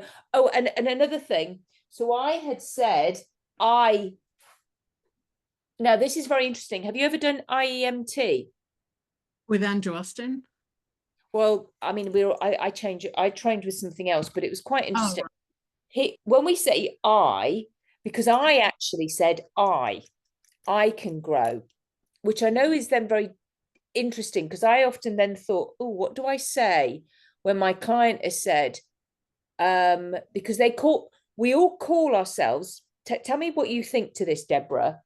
We have an I. Oh, pen doesn't work. We have an I, we have a me, we have a you, and we have a myself. right. Okay, as your Gris, would you agree? We have an I, so we often will say to people, I, and we often say to people, you know, when you, but we mean I. Yeah. And then we can say me, it's because it's like me, myself, and I, right? Me. I love, I love me, or I hate me. So and actually it's quite interesting. And then myself. And now I said I can grow. So this is interesting, and I've learned this over the period of time. So I'm sharing it with you. So that was really interesting that I had said that, and then when you were doing it, you said you can grow, but it wasn't my you that can grow. It was my I that can grow. Yeah. And my I is in my, for me, because it's like, well, where is my I? My I is actually in my head. My me is in my heart. My you is my body. And myself for me is here. Everybody's I, me, you, myself is in different areas of their body. So that was, this is why this is such great learning when we have all this kind of thing, because so I generally, and I do say what they said. So yeah, it would make sense, because when you said I will grow, yeah, I can grow. So when you're doing that, you would say I can grow. I can grow, because it was my I. And I know, but we do naturally think, well, my I must be there, you. I can't say I because I'm saying my I. And it's not your I, it's my I. But so it's like, it's just about being grammatically correct, right? It's how we converse, but that's not what would work. Yeah, not so in a therapeutic. So would you ask that about the I, me, and you? And I can, because I'm IEMT trained. I'm not training that in the bunny talk process, because it's not my process. That's not mine. I get it. So when you say the IMT, because I know Andrew Austin, do you know Andrew Austin in the UK? Yeah, well, I trained with Holly Willoughby for it. Oh, right, okay, yeah. There's only one IEMT trainer in America, and it's quite funny because she said to me, she goes, she said to me, you're not trained, and I said, I am. I did it in I've got my I did it in 19 because she didn't train me, you see. So I said, Right. I did it in England. I did it in 2017 or something, 2018. And she had to go, oh, do you know what I mean? It's like, just because you didn't train me doesn't mean I'm not trained. Yeah, exactly. Because there's lots of IEMT trainers. And in fact, I nearly went and trained in it until I then did another technique, which I thought was, because I think it's too long-winded. This potentially could be quite long-winded, but we're doing it with children. Yeah. And teens, and it's specifically for an adult for inner child, which means it takes a while for the adult to regress into that. Yeah. So that's why we're taking the time to be on the floor, and even then it's still only not very long. Yeah, when we really think about it, it's not long. No, it's not. And if it's for inner child, then they've had it for a long time. And it will take a while for them to get back to that feeling. And this is Eyes Open, and it's content free. So is IEMT, and so is some other things. But it's like it's just a different way to do it. But in my opinion, I didn't like all the intake of the IEMT, and I didn't like that. A lot of people have a big long intake form. I don't. Do you know why? Sorry, go on. Because I will have a phone call because I'm hearing the catches in the voice. I don't want them writing stuff on the piece of paper. I want to see when so if I do a Zoom intake, or if they're in my office and I'm just asking certain questions through the diagrams, I want to see them twitch. I want to see them redden up. I want to see hear their voice catch. I'm doing the body. That tells me way more than, because if they've got a question, oh, what do you think? Well, then they're consciously thinking. I don't want that. To me, that's not an intake. Well, I'm the same. I just do the legal stuff that we have to do over here. And the other thing is, people don't want to write it down sometimes. They don't want it. And, there's a presenting issue, and then there's stuff they actually come in with. So what they write, like say cognitively, is not when they're sitting down in front of you.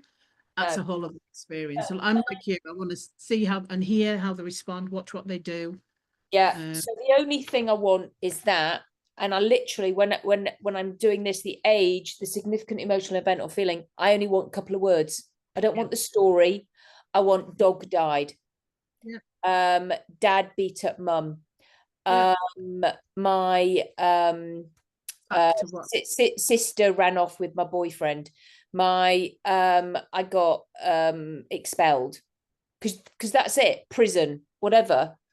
That's it. It's all I want. Just and then when they're in my office, then we're going. Then we'll go through it. And again, I don't always. If I've got an adult, if it's not inner child bits, because I'll only do the really young bits on the paper. If there isn't any young bits, then I'll just do the eye movements. Yeah, that makes sense. I don't do the whole bunny talk. I will have explained that, but I wouldn't have done, because I've done that in the EQ for an adult. So that's why this whole thing can be completely adaptable to all situations. You just don't do the baby bit. But I am teaching the bunny talk process because people are interested in working with children and teens. But that is how you can do it with anybody. Okay, got it. Because if it's something like domestic violence, something like that, obviously that's a later occurrence, right? Yeah, exactly. Yeah. But it still means that you can still do the eye movements. Yeah, there's still poo on the brain. There's still that. And you don't say Bunny's got it. You just say I've got it. Yeah. They're still taking the wisdom, the learning, and the understanding. And when they get a positive, they can still anchor in a positive. And you just go, giving you. You don't say Bunny's giving you, just giving you whatever. Or you don't have to anchor it in at all. You don't have to do anchors. I always do anchors if I've got a sports player for sports performance or for public speaking. Circle of excellence. So there's so many different things that we can do, but like I say, it's the bunny talk process. The bunny bit is for but hey, do you know what? I move, and if you don't want to do that, you just do that. Yeah. Cool. So you can just, it's really adaptable. It's brilliant, You can add in other NLP, fast phobia cures. You can do this, you can do that, you can do all sorts. I did all. I love it because it's so adaptable. Okay, end of time. Oh, as your Grace, you have to put yourself on unmute. You got a question? Yeah, no, this is just a random one, but it's just the one about I, me, my, and you words. I was just curious about that one. Could you repeat what Well, those were that for? is in the that's in the training for IEMT, integral eye movement therapy. But what happens if you have a client who, like I did, I said, I can grow, then what we want to do is make sure we actually repeat back those words that they have said. If they have said, I can grow, then that is what we embed. I can grow. I can grow. I can grow. I can grow. Because that is what I am saying, because I'm running it through my head. I can grow. Okay. But grammatically, we have this natural thing to say you if somebody has said I.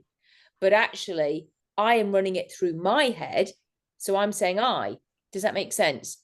So it's Yeah, that's why we say, so if I'd said me, mine, oh, I can't think of some words now.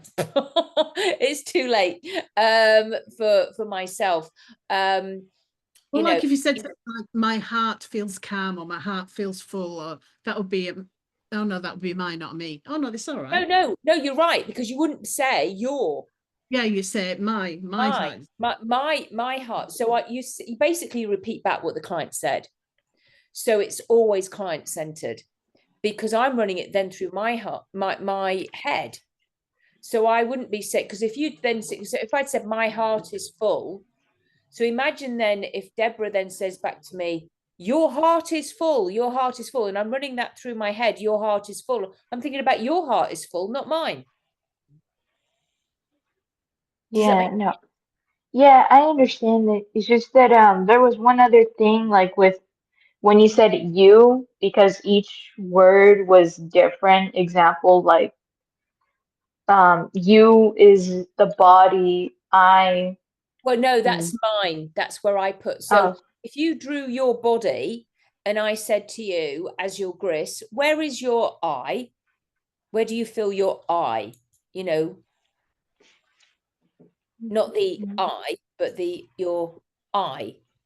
Where do you feel your eye? Where do you feel your you? Where is your you? Because sometimes it's in people's hands. Sometimes they have their me is in their head, their you is in their heart. They have different places where their I, me, you, myself is. That's just where mine is.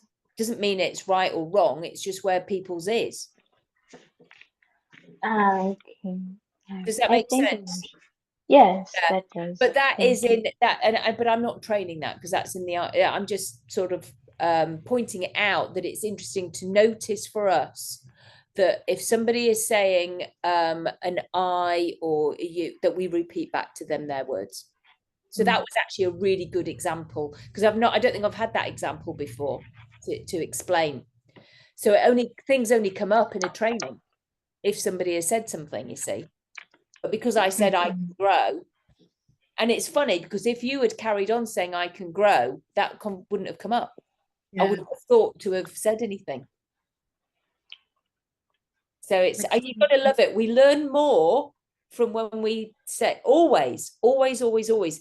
Just like with yours, Azul Gris, you know, I was keep going over the stuff. But Deborah was learning, you know, seeing, you know, over and over. So that's why then you went second, you went first as your Gris, you know? Yeah, So it's like, so it's always brave. So yeah, you know, so but both great job. Great job. Anyway, see you in not next Friday, but the Friday after. And same code, it's recurring. Okay. Okay. And I don't think I've set another email, so just come on. But Okay, in great. the group, I'll say, all remember, right, I might just send you a private one. All right. So because all right. you've got the dates. So, you Yeah. know, as I say, people, I don't have people grown ups. I don't need to hold people's hands. babysit people. You know, you're grown up, you know. But it's true, isn't it? You know, at the end of the day, people need to take responsibility. So, all right, take care, everybody. I'll send you. 5 p.m. for my, sorry. Yeah, I just need you. I'll send you the recordings as your grist, but I need your email, please. Can you give mummy give it to mummy to text to me? Yeah, sure. I Thank will. you. All right, because I Okay, don't you have have your email. I've got mummy's. All right, have a good day. Bye. Happy bye. Father's Bye. Day. Bye. Bye now. Bye bye. Bye-bye.